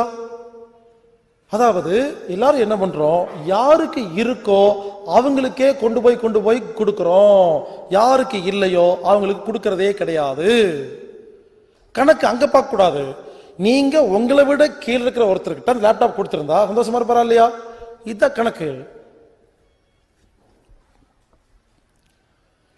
ஒரு வீட்டுக்கு போயிருந்தேங்க கரூர்ல. ஒரு ஐயா கூட்டிட்டு போனாரு. இந்த மீட்டிங்கை பார்த்துட்டு நீங்க ரொம்ப நல்லா பேசுறீங்கன்னு கூட்டிட்டு போனாரு. நல்லா கேட்டுக்குங்க. கூட்டிட்டு போய் அவர் வீட்டில் தங்க வச்சாரு. டைனிங் டேபிள்ல 35 வகை ஐட்டம். எனக்கு பசியே இல்லை. நான் சொல்றேன், எனக்கு சும்மா ஒரு 4 இட்லி இருந்தா போதுங்க, ஒரு தோசை இருந்தா போதும். என்ன கூட்டிட்டு போய் சோறே வேண்டாங்கிற என்ன கூட்டிட்டு போய் 35 வகை ஐட்டம் சமைச்சு வச்சுட்டு உட்காந்து சாப்பிடுங்கன்னாரு. பாருங்க, தேவையில்லாத வேலை. நான் போய் உட்கார்ந்தேன். ஐயா என்னங்க இவ்வளவு சமைச்சிட்டீங்கன்னு. அந்த 35 வகை சமையல ஒரு அம்மா பண்ணிச்சு இல்லையா, சமையல்கார அம்மா. அந்த அம்மா வெளியே நின்று இருக்கு. என்ன உட்கார வச்சு சாப்பிட சொல்றாரு. எனக்கு வயிற்றுல இடமே இல்லை. நான் கஷ்டப்பட்டு அன்புக்கு ஐயோ செஞ்சுட்டாரேன்னு சொல்லி ஒவ்வொரு இடத்து வாயில போட்டிருக்கேங்க. அந்த சமையல்கார அம்மா உள்ள வந்துச்சு. இந்த ஐயா திட்டினாரு தெரியுங்களா? எப்படி திட்டினாரு? யோ பாமா வெளியா, அறிவியல் உனக்கு, விஐபி வந்திருக்காங்க, உள்ள வர பா, வெளியே போ. அந்த அம்மா பாவம் என்னமோ கேட்க வருது பாருங்க. எனக்கு ஒண்ணுமே வேண்டாம், எனக்கு கொடுக்குறாரு. அந்த அம்மாக்கு என்னமோ வேணும், துரத்தி விடுறாரு. அந்த அம்மா பாவமா வெளியே போய் உட்கார்ந்துருக்குங்க. இதை சாப்பிட்டுட்டு 1 மணி நேரம் வெட்டியா மொக்கையா பேசிட்டு 1.5 மணி நேரம் வெளியே போய் என்னமா அப்படிங்கிறாரு. அந்த அம்மா என்னமோ கேட்குது, ஒரு 500 ரூபாய் கொடுங்கயான்னு. அது சண்டை போட்டு இருக்கிறாரு. நான் கேட்கிறேன், எனக்கு சோறே வேண்டாம், இங்க 1000 ரூபாய் வெட்டியே கிடக்குது, 10,000 வெட்டியே கிடக்குது. அந்த அம்மாக்கு 500 ரூபாய் வேணும், அதை கொடுக்க மாட்டேங்கிறாங்க. புரிஞ்சுங்களா? நம்ம என்ன பண்றோம், யாரு வசதியா பணக்காரங்களா இருக்காங்களோ அவங்களுக்கு போய் கிஃப்ட் கொடுக்குறோம், அவங்கள தாங்குறோம், சாப்பிட கூப்பிடுறோம், எல்லாம் பண்றோம். ஆனா யாருக்கு சோறு வேணுமோ துரத்தி விடுறோம். இதாங்க கர்மயோகம். நான் என்ன பண்ணுவேன், இது வரைக்கும் எந்த கல்யாணத்துல போயும் மொய் வச்சதே கிடையாது. கல்யாணத்துக்கு போவேன், பார்ப்பேன், அப்படியே மேலதாளம், ஆர்கெஸ்ட்ரா, லைட்டு. ஹலோ, நீங்க கஷ்டப்பட்டு சம்பாரிச்ச பணத்தை நீங்க செலவு பண்ணிட்டு இருக்கீங்க. ஏன் கஷ்டப்பட்டு நான் சம்பாரிச்ச 100 ரூபாய் நான் உங்களுக்கு தரணும்? உங்களுக்கு கொடுக்க மாட்டேன். இதே ஒரு கல்யாணத்துக்கு போவேன், கோயிலில் தாலி கட்டிட்டு ஹோட்டல்ல நல்லா தெரியும் காசு இல்லைன்னு, அந்த துணியெல்லாம் காஸ்ட்லி இல்லாம சாதாரண துணியெல்லாம் போட்டுட்டு கஷ்டப்பட்டு நடத்துவாங்க. அவங்க கிட்ட போய் மொத்த பணத்தையும் மொத்தமா வச்சுட்டு வந்துடுவேன். ஸோ இதாங்க கர்மயோகம். புரிஞ்சுக்குங்க, யாருக்கு வேணுமோ கொடுங்க, யாருக்கு இருக்கோ கொடுக்காதீங்க. நம்ம என்ன பண்றோம், இருக்கிறவங்களுக்கே கொடுத்துட்டே இருக்கிறோங்க.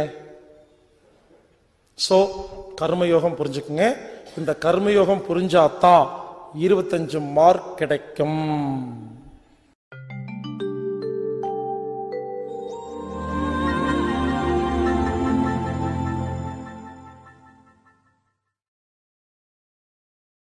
ஒரு மனிதன் முக்தி அடையணும்னா அதுக்கு 4 விஷயங்கள் தேவை. கர்மயோகம், கிரியா யோகம், பக்தி யோகம், ஞான யோகம்.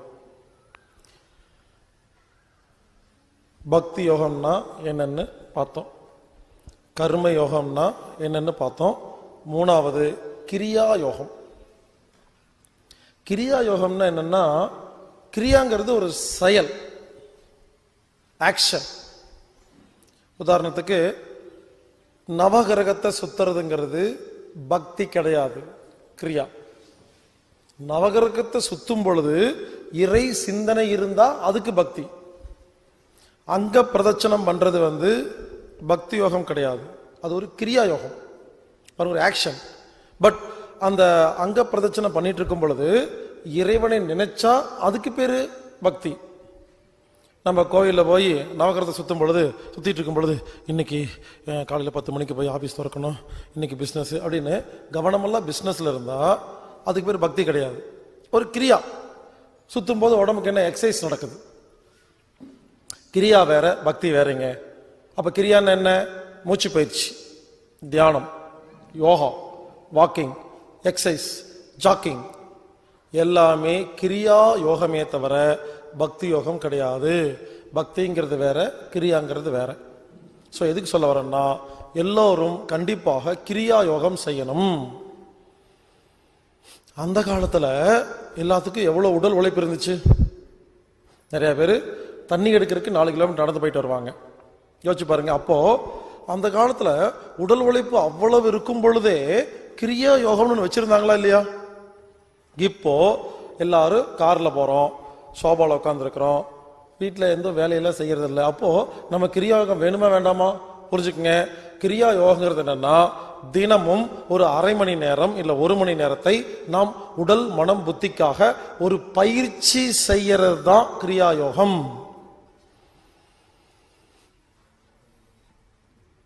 இப்போ பயிற்சிக்கும் வேலைக்கும் என்ன வித்தியாசம்னு தெரியுங்களா? நான் கேட்கிறேன், ஒரு 2 கிலோமீட்டர் வாக்கிங் போயிட்டு வந்தா, இன்னைக்கு நான் 2 கிலோமீட்டர் வாக்கிங் போனேன், பயிற்சின்னு சொல்றோம் இல்லையா? ஆனா லேபர்லாம் 2 கிலோமீட்டர் வந்துட்டு இன்னைக்கு நான் ரொம்ப நேரம் வேலை செஞ்சேனா டயர்ட் ஆயிட்டேன்னு சொல்றாங்க. அப்போ வேலைக்கும் பயிற்சிக்கு என்ன வித்தியாசம்? ஒன்னும் இல்லைங்க. ஒரு வேலையை செய்யும் பொழுது மனது வேற எங்கேயோ இருந்து உடம்பு ஒரு வேலை செஞ்சா அதுக்கு பேரு வேலை. புத்தி, மனசு, உடம்பு 3ஐயும் ஒன்னு சேர்த்து ஒரு வேலையை செஞ்சா அதுக்கு பேரு பயிற்சி. துணி துவைக்கும் பொழுது கவனமெல்லாம் துணி துவைச்சிட்டு இருக்கும் பொழுது டிவி பார்த்துட்டு சீரியலை பார்த்துட்டு கவனமெல்லாம் அங்க இருக்குது, அப்ப அதுக்கு பேர் வேலை.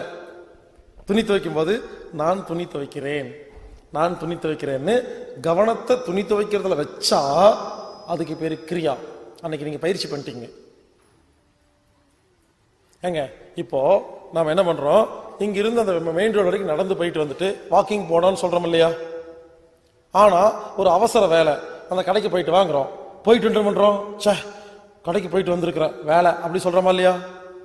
சோ விருப்பம் இல்லாம மனதை எங்கேயோ வச்சுக்கிட்டு ஒரு காரியம் பண்ணும் பொழுது அதுக்கு பேரு வேலை. விருப்பத்தோட கவனத்தை மனதில் வச்சு செய்யும் பொழுது, உடம்புல வச்சு செய்யும் பொழுது அதுக்கு பேரு கிரியாங்க. நான் என்ன சொல்றேன்னா, அதனால தயவு செய்து புரிஞ்சுக்குங்க, ஒரு நாளில் எவ்வளவு நேரம் நம்மளுடைய ஆக்ஷனை, நமது செயலை நாம வாட்ச் பண்றோமோ அன்னைக்கு நிறைய கிரியா பண்ணிட்டோம். நாம் என்ன பண்றோம், நம்மள வாட்ச் பண்றதே இல்லை. இப்போ சவாசனம் பண்ணும் பொழுது, யோக நித்ரா பண்ணும் பொழுது நம்மள நாமே கவனிச்சோமா? எவ்வளவு உடம்பு நல்லா இருக்குது, இன்னமும் உள்ளுக்குள்ள மாற்றம் ஏற்படுதா இல்லையா? கவனிக்கிறது இல்லைங்க.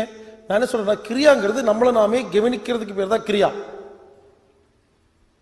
ஒன்னு மரியாதையா 24 ஹவர்ஸும் நம்மள நாமே கவனிச்சுட்டு இருக்கணும். அது தெரியலையா, 1/2 மணி நேரம் ஒதுக்கிடணும். இவருங்க யோகா மூச்சு பயிற்சி தியானம் செய்யறதெல்லாம் எல்கேஜி, யோகா மூச்சு பயிற்சி தியானமே செய்யாம இருக்கிறது பிஹெச்டி. இது பழகிறோம், யோகா செஞ்சு பழகிறோம்.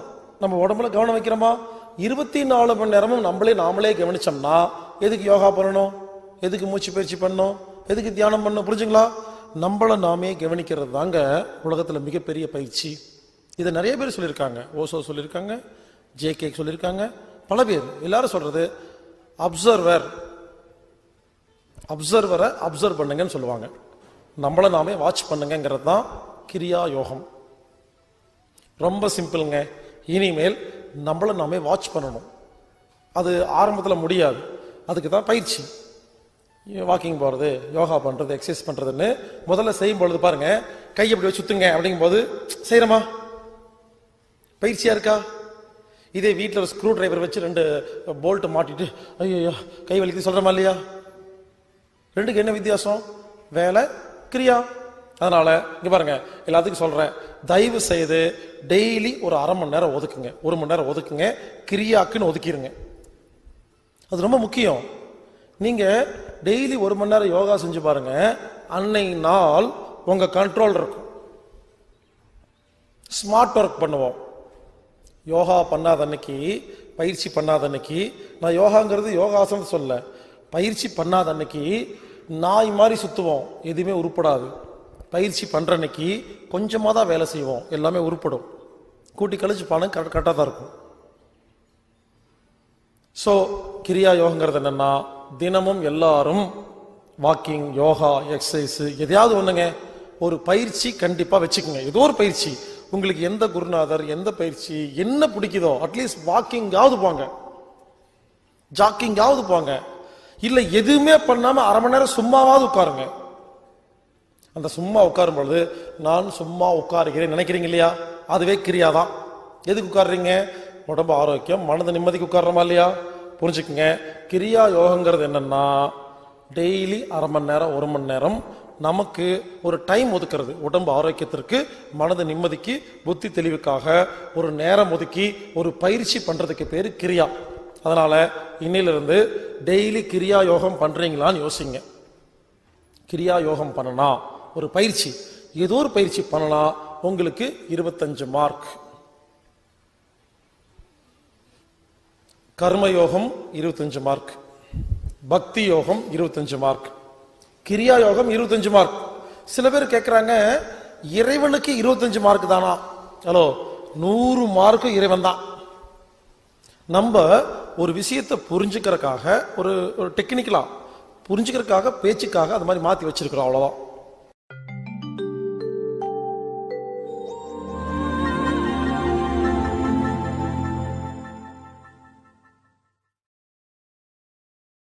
கடைசி சிலபஸ் 4வது ஞான யோகம். ஞான யோகம்னா என்ன தெரியுமா? ரிக், யஜூர், சாமம், அதர்வணம், இந்த வேதத்தை எல்லாம் மனப்பாடமா படிச்சு அர்த்தம் புரிஞ்சுக்கிறது தான் ஞான யோகம்னு நான் சொல்ல மாட்டேன். சமஸ்கிருதத்தை அப்படியே கரைச்சு குடிச்சிட்டீங்கன்னா ஞான யோகம் சொல்ல மாட்டேன். அது வேற, இது வேற.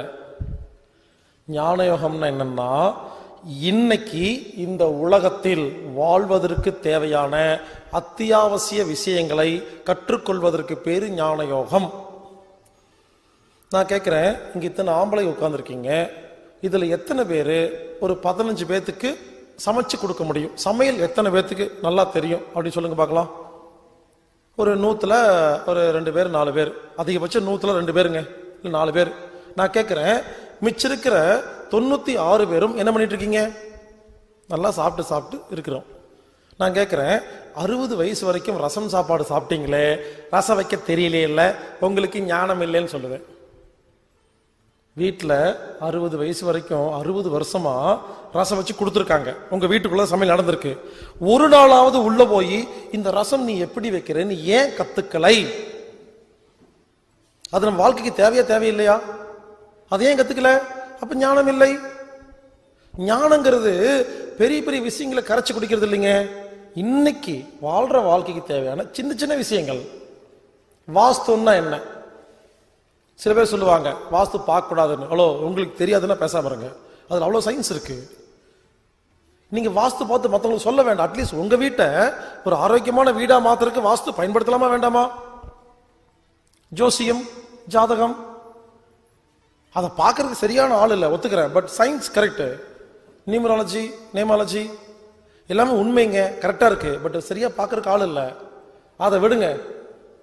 ஒரு சில பெண்களுக்கு ஒரு கார் ஓட்ட தெரியல, பைக் ஓட்ட தெரியல, சைக்கிள் ஓட்ட தெரியல. நான் கேட்கிறேன், இது ஒரு ஞானம் சொல்றேன். நான் ஒரு டிவி 50 ஓட்ட தெரிஞ்சிருந்தேன்னா இந்நேரம் யாரையும் நம்பாம நீங்க வாட்டி வண்டி எடுத்துட்டு போயிட்டு வந்திருக்கலாமா இல்லையா? கேட்டா அதெல்லாம் எனக்கு தெரியாதுங்க. அப்ப ஞானம் இல்லை. ஒரு ரோடு கிராஸ் பண்ண தெரியல பல பேத்துக்கு, என்ன கூட்டிட்டு போ அப்படிங்கிறாங்க. ஒரு பஸ் ஏறி ஒரு இடத்துக்கு போயிட்டு வர தெரியல. நானெல்லாம் பஸ்ல எல்லாம் அவ்வளவு தூரம் எல்லாம் போனதே இல்லைங்க. ஞானம் இல்லை. ஞானங்கிறது புரிஞ்சுக்குங்க, இந்த உலகத்தில் இப்ப நம்ம வாழ்றதுக்கு தேவையான அத்தியாவசிய தேவை கத்துக்கிறதுங்க. ஏங்க, செவி வலி தொடு சிகிச்சைங்கிற பேர்ல நம்ம நிறைய கத்துக்கிட்டோமா? அதெல்லாம் ஒவ்வொன்றும் ஒவ்வொரு ஞானம். சாப்பாடை எப்படி சாப்பிட்றது ஞானம், தண்ணி எப்படி குடிக்கிறது ஞானம், மூச்சு காத்தை எப்படி இழுக்கிறது, எப்படி தூங்குறது, எப்படி உழைக்கிறது, மனதை பத்தி கத்துக்கிட்டோமா? கான்சியஸ் மைண்ட் என்ன, சப்கான்சியஸ் மைண்ட் என்ன, சூப்பர் கான்சியஸ் மைண்ட் என்ன, ஒவ்வொன்றும் ஞானம். அப்போ எவ்வளவு ஞானம் நிறைய இருக்குதோ நிம்மதியா வாழலாமா? அதனால உங்க எல்லாத்துக்கும் நான் சொல்றேன், புரிஞ்சுக்குங்க. இந்த உலகத்துல எந்த விஷயமும் வேண்டான்னு ஒதுக்காதீங்க. களவும் கற்று மற. கெட்ட விஷயமா இருந்தாலும் கத்துக்குங்க, செய்ய வேண்டாம். பட் தெரிஞ்சிருக்கணும், எது கெட்டது எது நல்லதுன்னு எல்லாமே தெரிஞ்சிருக்கணுங்க. அதனால இனிமேல் எந்த ஃபீல்டு விட்டு வைக்காதீங்க. டான்ஸு, பாட்டு, நாடகம், சினி, எல்லாத்தையும் தெரிஞ்சு வச்சுக்கோங்க. எவ்வளவு தெரிஞ்சுக்கிறோமோ அவ்வளவு நல்லது. எப்படின்னு கேட்டீங்கன்னா, யாராவது உங்க செல்போனுக்கு பணம் கட்டணும் என்ன பண்ணுவீங்க? பைக் எடுத்துட்டு கடை கடையா போய் இந்த நம்பருக்கு பணம் கட்டுன்னு சொல்லுவீங்களா? எனக்கு ஞானம் இருக்கு, செல்போன் எடுப்பேன், ஒரு சாஃப்ட்வேர் இருக்கு, இப்படிமே கரெக்டாக 3 நிமிஷம் தான் என்னோட அக்கௌண்ட்டில் பணம் ஏறிடும். எனக்கு டைம் மிச்சம். ஏன்னா எனக்கு சாப்பிட்டு தெரிஞ்சிருக்கு. நீங்கள் லெட்டர் எழுதிட்டு இருப்பீங்க, நம்ம அவ்வளோதான் இந்த செல்ஃபோன் எடுக்க வேண்டியது டென் அப்படின்னா மெயில் போயிடும். அப்போ மெயிலில் தெரிஞ்சு வச்சிருக்கணும். வாட்ஸ்அப் புதுசாக வந்துருச்சா கற்று வச்சிருக்கணும். ட்விட்டர், ஃபேஸ்புக் எல்லாமே தெரிஞ்சிருக்கணும். யூஸ் பண்றீங்களா இல்லையாங்கிறது 2வது விஷயம். முதல்ல தெரிஞ்சிருக்கணும். எல்லாமே தெரிஞ்சுக்கணுங்க. கார் மெக்கானிக் தெரிஞ்சிருக்கணும். உடனே கேட்பீங்க, தம்பி எல்லாமே தெரிஞ்சிருக்கணும்னு சொல்றையே, அப்போ நாங்கள் டெய்லி கோர்ஸுக்கு போயிட்டே இருக்க வேண்டியது தானே, வேற வேலை வெட்டியே பார்க்க வேண்டாமான்னு கேட்பீங்க. புரிஞ்சுக்குங்க, எல்லாமே தெரிஞ்சுக்கணும்னு சொல்றேன் இல்லையா, அதை தேடி போயெல்லாம் கற்றுக்க வேண்டாம். உங்ககிட்ட வரும்போது கற்றுக்கிட்டா போதும்.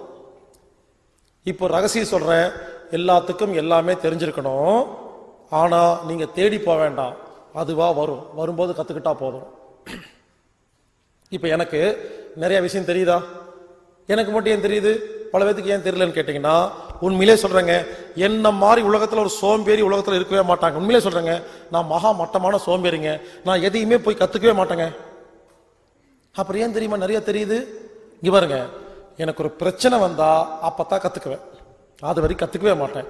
நானா ஒரு விஷயத்தை இது வரைக்கும் வாழ்க்கையில கத்துக்கிட்டதே கிடையாது. நல்லா கேளுங்க, எனக்கு ஒரு பிரச்சனை வரும். உதாரணத்துக்கு உடம்பால பிரச்சனை வந்துச்சு சின்ன வயசுல. அப்ப என்ன பண்ண, பிரச்சனையை சால்வ் பண்றதுக்கு மற்றவங்கள போய் பார்க்கல. உடம்புன்னா என்ன, உடம்புன்னா என்ன, இது ஏன் தலை வலிக்குது, இது ஏன் கை வலிக்குது, இது ஏன் வயிற்று வலிக்குது, ஏன் கண், எப்படி சொல்லி நான் பிரச்சனைக்காக யோசிச்சனா, அப்போ உடம்பு ஆரோக்கியம் கிடைச்சிருச்சா? நான் பிரச்சனை வெளியே வந்துட்டேனா? புரிஞ்சுக்குங்க, ஒரு பிரச்சனை வந்துச்சு, நான் ஞானத்தை அதிகம் பண்ண, எனக்கு ஆரோக்கியம் கிடைச்சிருச்சு. அப்ப மறுபடியும் அந்த பிரச்சனை வரலையா? ஒரு பிரச்சனைக்கு தீர்வு ஞானம். அதே மாதிரி மனதில் குழப்பம் வந்துச்சு பாருங்க. மனதில் குழப்பம் ஏற்படும் பொழுது நான் மனசை பத்தி ஆராய்ச்சி பண்ணேன், கோர்ஸுக்கு போனேன், கத்துக்கிட்டேன். என் மனது நிம்மதியா இருக்கா? கிடைச்ச ஞானம். கான்சியஸ் மைண்ட், புத்தி மனசு குழம்புச்சு, நான் கத்துக்கிட்டேன், ஒன்னா இருக்குது. சப்கான்சியஸ் மைண்ட், நிறைய ரெக்கார்ட்ஸ் ஏறிச்சு, கஷ்டப்பட்டேன், நான் கத்துக்கிட்டேன், வெளியே வந்துட்டேனா சூப்பர் கான்சியஸ் மைண்ட், உள்ள போய் கத்துக்கிட்டேனா. புரிஞ்சுக்குங்க, நான் என்ன சொல்ல வரேன்னா, உங்க வாழ்க்கையில ஒரு கஷ்டம் நஷ்டம் வந்துச்சுன்னா அதுல இருந்து எஸ்கேப் ஆகாதீங்க, அப்போ அதை கத்துக்கங்க. அப்ப கத்துக்கிறது மூலியமா நமக்கு புரிஞ்ச மாதிரியாச்சு, ஞானம் அதிக மாதிரியாச்சு, அந்த பிரச்சனை நம்மளை விட்டு ஓடின மாதிரியாச்சு. அந்த பிரச்சனை வாழ்க்கையில வராதா? ஒரு மனிதனுக்கு ஒரு பிரச்சனை 3 முறை வரலாம், 4வது முறை வந்தா நீங்க தான் பிரச்சனை. இத நபிகள் நாயகம் ரொம்ப தெளிவா சொல்லியிருக்கிறாரு. ஒரு கல்யாணம் பண்ணுங்க, ஒருவேளை குடும்பம் நடத்துறதுக்கு முடியலன்னா டைவர்ஸ் பண்ணுங்க. மறுபடியும் இன்னொரு கல்யாணம் பண்ணுங்க, குடும்ப நடத்துக்கு சிக்கல் வருதா, டைவர்ஸ் பண்ணுங்க. 3வது முறை கல்யாணம் பண்ணுங்க. 3வது முறையும் சிக்கல் வந்தா தயவு செய்து கல்யாணம் பண்ணாதீங்க, நீங்க தான் பிரச்சனைங்கிறாங்க. சோ ஒரே பிரச்சனை திரும்ப திரும்ப வருது, என்ன அர்த்தம்? நமக்கு அதை ஹேண்டில் பண்ண தெரியல, நம்ம தான் பிரச்சனை. சில பேர் சொல்லுவாங்க, இது வரைக்கும் 7 பிசினஸ் பண்ணிட்டேன், எதுவுமே உருப்படலை. நீ தான் உருப்படலை, அது பிசினஸ் ஒழுங்கா தான் இருக்கு, உனக்கு பிசினஸ் பண்ண தெரியல. புரிஞ்சுக்குங்க, இனிமேல் நான் என்ன சொல்றேன், எதையுமே கோர்ஸுக்கெல்லாம் போக வேண்டாம், வாழ்க்கையே ஒரு கோர்ஸ் தான். நான் எப்படி கத்துக்கிட்டேன்னு சொல்றேங்க, அதே மாதிரி நீங்க கத்துக்குங்க. நான் எதையும் இங்க ஓப்பனா சொல்றேங்க, எதையுமே நான் தேடி போனதே இல்லைங்க. நான் என்ன பண்ணுவேன், எனக்கு ஒரு பிரச்சனை வந்தா அதுல இருந்து வெளியே வந்து எஸ்கேப் ஆக மாட்டேங்க. எந்த பிரச்சனை வந்துச்சோ அதை பத்தி புக்கெல்லாம் படிப்பேன், அதை பத்தி டவுட் கேட்பேன், அதை பத்தி ஆராய்ச்சி பண்ணுவேன். கத்துக்கலாமா? உதாரணத்துக்கு நான் கொஞ்சம் வருஷத்துக்கு முன்னால மலேசியாவுக்கு போயிருந்தேன், ஒரு 30 நாள். எப்பவுமே என்ன பண்ணுவேன், என்கிட்ட ஒரு கார் இருந்துச்சு. அந்த காரை டிரைவர் வந்து ஏர்போர்ட்ல டிராப் பண்ணிட்டு வீட்டுக்கு சாவி கொடுத்து அனுப்பிச்சிருவேன். சொல்லுவேன், நீ நேரா போய் எங்க வீட்டுல வண்டியை நிறுத்திட்டு சாவி எடுத்துட்டு வீட்டுக்கு போயிரு, 30 நாள் லீவ் உனக்கு, நான் வந்து போன் பண்றேன்னு சொல்லிடுவேங்க. ஆனா என்னோட டிரைவர் என்ன பண்ணிருக்காரு, நான் எப்பப்பெல்லாம் வெளிநாட்டுக்கு போறேனோ எனக்கும் எங்க அம்மாவுக்கு தெரியாம ரகசியமா வந்து கார் எடுத்துட்டு சுத்திருக்காரு, ஊர் சுத்திருக்காரு. கீழே அபார்ட்மெண்ட்ல கீழே கார் நிற்கும், எங்க அம்மா கார் எங்க இருக்குல்லாம் தெரியாது, வேற யாரும் இருக்க மாட்டாங்க வீட்டுல. இவர் என்ன பண்ணுவாரு, கார் எடுத்துட்டு போய் ஜாலியா சுத்தி நிறுத்திட்டு வந்து போயிட்டு வராமா. இது ரொம்ப வருஷமா தெரியாம இருந்திருக்கு. ஒரு நாள் என்னாச்சு, வீட்டுல எங்க அம்மா போன் பண்றாங்க, காரை காணோண்டான்னு. நான் மலேசியாவில் இருக்கிறேன், திரும்பி வந்து காரை பார்க்கறேன், காரை காணோம். சரி டிரைவர் வீட்டுக்கு போனா டிரைவர் இல்லை, அம்மாட்ட கேட்டா அந்த டிரைவரோட அம்மா சொல்றாங்க போலீஸ் ஸ்டேஷன் இருக்கான்ப்பான்னு.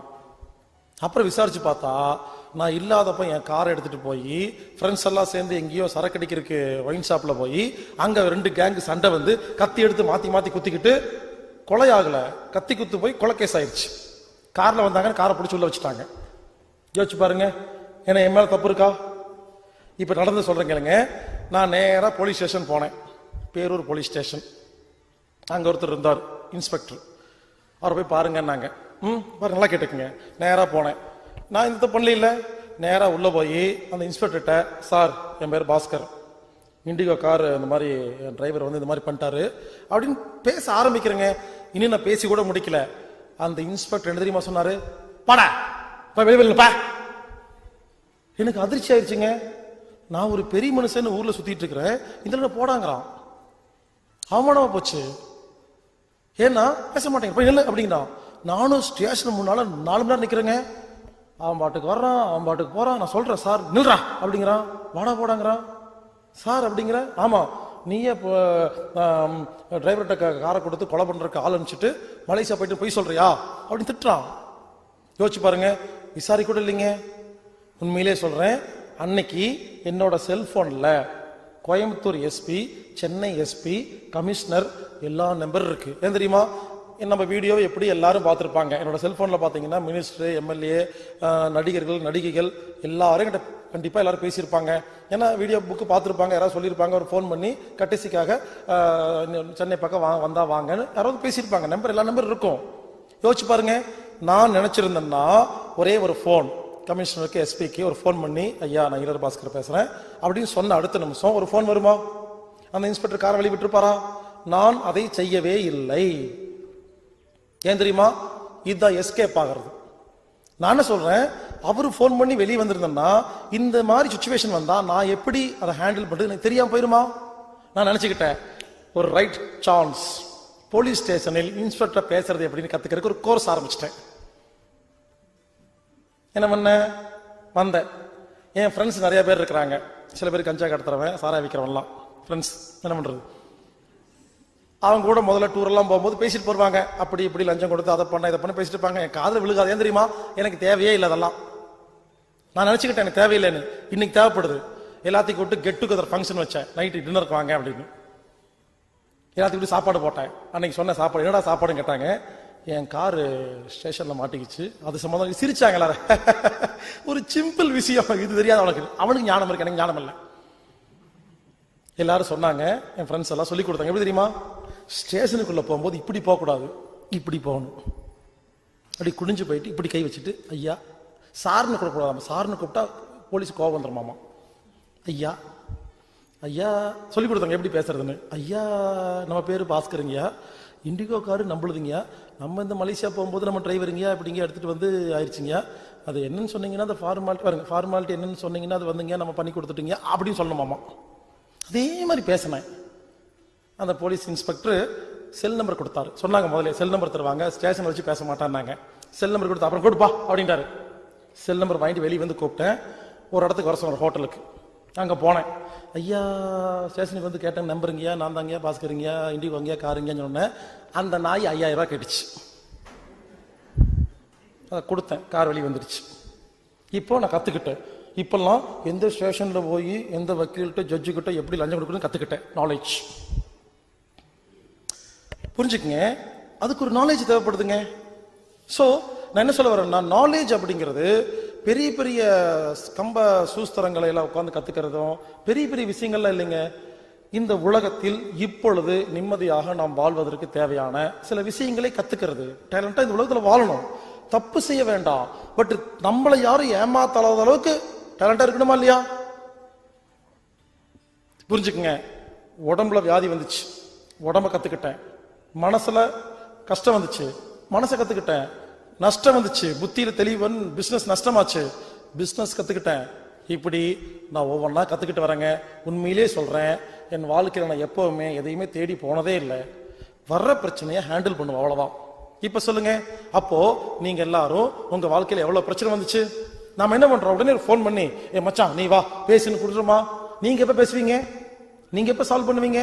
ஒரு கடன் ஆயிடுச்சுன்னா போதும், யார்ட்ட போகுது, ப்ளீஸ் ப்ளீஸ் எனக்கு கடன் ஆயிடுச்சு நீங்க அடைங்கன்னு சொல்லி கடன் வாங்கிட்டு வந்து அடைச்சிடறோம். அப்புறம் மறுபடியும் கடன் வாங்குறோம்.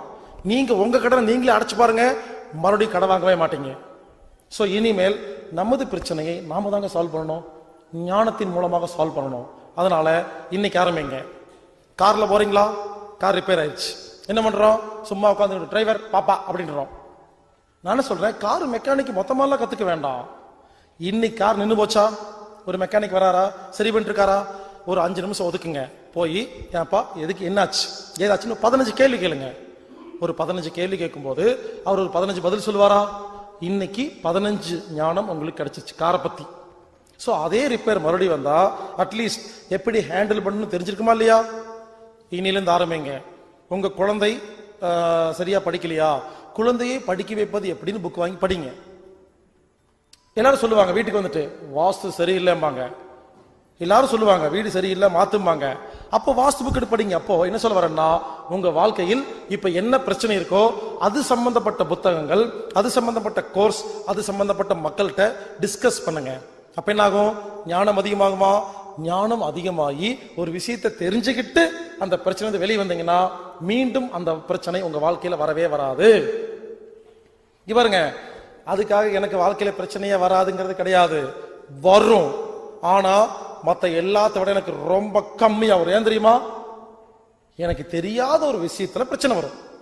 ஆனா தெரியாத விஷயம் ரொம்ப கம்மியாக பிரச்சனை கம்மியாகுமா இல்லையா? ப்ராபபிலிட்டி. சோ ஞான யோகம் என்பது என்னன்னா ரொம்ப சிம்பிளுங்க. இந்த உலகத்தில் நாம் வாழ்வதற்கு தேவையான அத்தியாவசிய விஷயங்களை கத்துக்கணும். ஷேர் மார்க்கெட்னா என்ன தெரிஞ்சுக்கிட்டு இன்வெஸ்ட் பண்ணணும். எல்லாத்தையும் முடிச்சுட்டு ஒண்ணுமே தெரியாம காசெல்லாம் போனதுக்கு அப்புறம் என்ன பண்ண முடியும்? அப்போ அதுக்கு ஒரு ஞானம் வேணுமா வேண்டாமா? இங்க பாருங்க, எல்லாரும் ஒரு தப்பு பண்ணிட்டு இருக்கீங்க. ரொம்ப நல்லவனா வாழ்ந்தா நல்லதுன்னு புரிஞ்சுக்குங்க. நீங்க ரொம்ப நல்லவனா வாழ்ந்து ரயில் ட்ராக்ல போய் படுத்துக்குங்க, ட்ரெயின் வந்து மேல ஏறிட்டு தான் போகும். நீங்க ரொம்ப நல்லவன் மாடில இருந்து குதிங்க, செத்து போயிருவீங்க. நல்லவன்கிறது வேற, புரிஞ்சவங்கிறது வேற. சோ இந்த உலகத்தில் வாழ்றதுக்கு நல்லவன் அப்படிங்கிற கேட்டகரி மட்டும் பத்தாது, ஞானம் வேணும், தெரிஞ்சு வச்சுக்கணும்.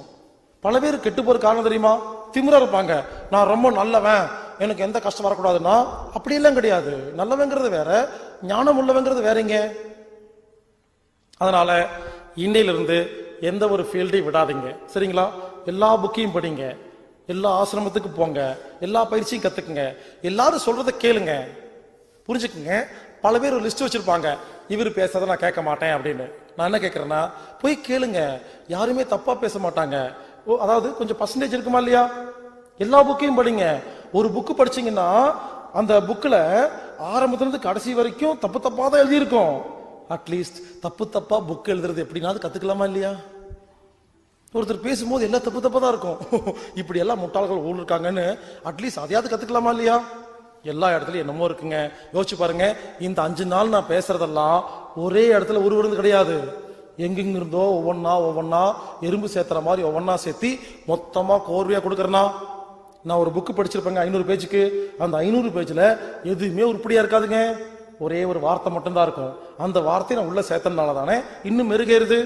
அதனால ஞான யோகம் என்பது தயவு செய்து எல்லோரும் பகவத்கீதா முழுசா படிங்க, குரான் முழுசா படிங்க, பைபிள் முழுசா படிச்சுட்டு அதெல்லாம் படிச்சு முடிச்சுட்டு பேசுங்க.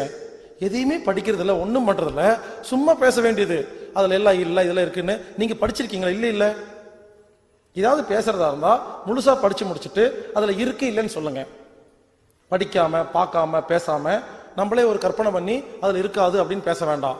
எல்லாத்துக்கிட்டையும் ஞானம் இருக்குங்க. அதனால ஞான யோகம் என்பது இன்னையிலிருந்து தயவு செய்து எல்லா விஷயத்தையும் கத்துக்குங்க, எதையுமே விட வேண்டாம். இன்னொரு விஷயம், உங்க வீட்டுக்கு யாராவது சொந்தக்காரங்க தெரிஞ்சவங்க ஃப்ரெண்ட்ஸ் வந்தாங்கன்னா நீங்களே பேசி போர் அடிக்காதீங்க, அவங்கள பேச விட்டு கேட்டு பாருங்க, ஞானம் கிடைக்கும். உங்களுக்கு உங்க ஃப்ரெண்ட்ஸ் தெரிஞ்சவங்க சொந்தக்காரங்க பாக்குறீங்க இல்லையா, அவங்க ஒரு ஃபீல்டுல எக்ஸ்பர்ட்டா இருப்பாங்களா? அவங்கள பேச விடுங்க, அவங்க ஃபீல்டை பத்தி பேசுவாங்க. ஒரு தங்கம் நகை வியாபாரின்னா அவர் வீட்டில் வந்து பேச விடுங்க. அவர் சொல்லுவாரு, இந்த முறை கோல்டு வாங்காதீங்க, 6 மாசத்துக்கு அப்புறம் ரேட் இறங்க போகுது, அப்புறம் வாங்கிக்கலாம். ஏதாவது பேசுவாரா? ஒரு ஞானம் கிடைக்குமா இல்லையா? நம்ம எல்லாம் என்ன பண்ணுவோம், யாராவது கிடைச்சா போதும் நம்ம வெட்டியே பேசுவோம். நீ தங்க போன, இங்க பண்ண, அதை பண்ண, இதை பண்ண, அப்படி பண்ண, இப்படி பண்ண, பேசி முடிச்சு நம்ம கூட வந்து ஓடி போயிடுறாங்க. நம்ம பேசக்கூடாது, மற்றவங்களை பேசுறத கேட்கணும். காது கொடுத்து கேட்கும் போது நிறைய ஞானம் கிடைக்கும். பஸ்ல உட்கார்ந்து பாருங்க, பின்னால ஒருத்தர் பேசிட்டு இருப்பாரு, நம்ம ஞானம் கிடைக்குங்க, ஏதாவது கிடைக்கும். அதனால மற்றவங்க பேசுறத கேளுங்க, புக்கு படிங்க. ஞான யோகம் யாருக்கெல்லாம் நிறைய விஷயம் தெரிஞ்சிருக்குதோ உங்களுக்கு 25 மார்க். ஞான யோகத்துக்கு மட்டும் முடிவே கிடையாது. உயிர் போறக்கு ஒரு நிமிஷம் முன்னால கூட புதுசா கத்துக்குவோம். புரிஞ்சுக்குங்க, கர்ம யோகங்கிறது புரிஞ்சா போதும். பக்தி யோகங்கிறது டிஃபால்ட்டா புத்தியில ஊர்னா போதும். கிரியா யோகங்கிறது டெய்லி அரை மணி நேரம் செஞ்சா போதும். ஞான யோகம் மட்டும் என்லெஸ், அதுக்கெல்லாம் லிமிட்டேஷன்லாம் கிடையாது. டெய்லி புதுசா கத்துக்கிட்டே இருக்கணும். எவ்வளவு விஷயம் தெரியுதோ அவ்வளவு நிம்மதியாக வாழலாம். ஆக மொத்தம் இது வரைக்கும் 4 சப்ஜெக்ட் சொல்லியிருக்கிறேங்க. மறுபடியும் ஞாபகப்படுத்திக்கங்க. கர்ம யோகம் கணக்கு பார்க்காம வேலை செய்கிறது. பக்தி யோகம் 24 மணி நேரமும் இறை சிந்தனையோட வாழ்றது. கிரியா யோகம் டெய்லி அரை மணி நேரம் ஏதாவது ஒரு பயிற்சி செய்கிறது. ஞான யோகம் புது புது விஷயங்களை கத்துக்கிட்டே இருக்கிறது. இப்போ நான் என்னோட கதையை சொல்றேன், சரிங்களா? ஒவ்வொருத்தருக்கு வேற வேற கதை இருக்கும், புரிஞ்சுக்குங்க. நான் அடிக்கடி நான் சொல்றேன் இல்லைங்களா, அது வந்து நான்கிற அதுல இல்லை. எனக்கு ஒரு உதாரணம் சொல்லி புரிய வைக்கணும். அதுக்கு என்னை பத்தி சொல்லும்போது ஈஸியா இருக்கு. ஊர்ல மற்றவங்களை சொல்லும் பொழுது அவங்க வந்து திட்டுவாங்க. என்னை பத்தி என் வாழ்க்கையில சொல்லும் பொழுது இங்க பாருங்க, நான் புரிய வைக்கிறதுக்காக தான் எல்லா இடத்துலயும் நான் சொல்றேனே தவிர வேற ஒண்ணுமே கிடையாது. எப்படியாவது புரிய வைக்கணுங்கிற ஆசை, சரிங்களா? என்னை பத்தி சொல்ற கேளுங்க. நான் பிறக்கும் பொழுது சின்ன வயசுல ஞான யோகி. நான் என்ன பண்ணுவேன், எல்லா புக்கையும் படிப்பேன். எனக்கு நானே சயின்டிஸ்ட் சொல்லிக்குவேன். ஸ்கூல்ல இருக்கும்போது எனக்கு பேர் சயின்டிஸ்ட். நானும் என் ஃப்ரெண்ட் ஒருத்தர் இருந்தோம், பிரகாஷ்னு. 2 பேரும் அந்த ஊர் எங்க ஸ்கூல்ல 2 பேருக்கு சயின்டிஸ்ட் பேர் வச்சிருப்பாங்க. ஒன்னும் இல்லைங்க, சயின்ஸ் புக்கெல்லாம் படிச்சுட்டு 2 பலூன் கட்டி தொங்க விட்டுட்டு ஊசி குத்தி காத்துக்கு எடை இருக்குன்னு சொல்லுவோம். வெட்டுக்கிளி அறுத்துட்டு வெட்டுக்கிளியின் ரத்தம் வெள்ளைன்னு கண்டுபிடிச்சோன்னு சொல்லுவோம். இப்படி இந்த சயின்ஸ் எக்ஸ்பெரிமெண்ட் இருக்கு இல்லையா, அதை எல்லாம் செஞ்சு காமிக்கிறது எங்க வேலைங்க. அப்போ ஸ்கூல்ல சயின்டிஸ்ட் பேர் வச்சுட்டாங்க. அப்ப என்னாச்சு, நிறைய புக்கெல்லாம் படிக்கிறதுங்க. நிறைய நான் நினைச்சிட்டேன், சொன்ன பாத்தீங்களா ஞான யோகின்னு. நான் ஞான யோகி சின்ன வயசுல. இப்படி நிறைய புக்கெல்லாம் படிச்சு எங்க வீட்டுல வந்து பாருங்க இவ்வளவு புக் இருக்கும். இந்த முத்தாரம், கல்கண்டு, பொது அறிவு இதெல்லாம் கட் பண்ணி எல்லாம் ஒட்ட வச்சு ஏகப்பட்ட புக்கு வச்சிருப்பேன். கேட்டா ஞான யோகியாமா. நான் நினைச்சிட்டேன் நிறைய விஷயங்களை கத்துக்கிட்டோம்னா நிம்மதியா வாழலாம் சொல்லி சின்ன வயசுல வாழ்ந்து என்ன தெரியுமா, தலைவலி வந்துருச்சு, நிம்மதி இல்லை, உடம்பெல்லாம் நடுங்குது, தூக்கம் இல்லை. ஏன்னா நைட்டு பகல உட்காந்து படிச்சு ஞானம் அதிகமாயிருச்சு. பட் ஆரோக்கியம் இல்லையா, உடம்பு வீக்காகி போய் தலைவலி வந்து பைத்தியம் முடிச்சு கண்ணு தெரியாம போய் கண்ணாடி மாட்டி ரொம்ப அவஸ்தைங்க, ஒரு பைத்தியம் முடிச்ச மாதிரி ஆயிடுச்சு. அப்பத்தான் நான் ஒண்ணு யோகா எல்லாம் ஆன்மீகத்துக்கெல்லாம் கத்துக்கல, தலைவலி தாங்க முடியல, என்னென்னமோ பண்ணி பார்த்தேன், எதுவுமே சரியாகல. ஒரு நாள் என்ன பண்ண, யாரோ சொன்னாங்க நீ யோகா பண்ணு தலைவலி வயிற்றுலி சரியா போயிருந்தேன். அதுக்காக போனேங்க. கோயம்புத்தூர்ல கணேஷ் பாபுன்னு ஒருத்தர் யோகா டீச்சர், அதான் ஃபர்ஸ்ட் எனக்கு ஓம் யோகா தெரப்பின்னு முதல்ல போனேன். எனக்கு யோகா சொல்லி கொடுத்தாருங்க. இங்க பாருங்க, யோகா செஞ்ச உடனே நார்மல் ஆயிட்டு. நான் நினைச்சேன் யோகா மட்டும் செஞ்சுட்டா உலகத்துல எல்லாரும் நிம்மதியா வாழலான்னு தப்பா புரிஞ்சுக்கிட்டேன். ஏன்னா நான் யோகா பண்ண நல்லா இருட்டேன்.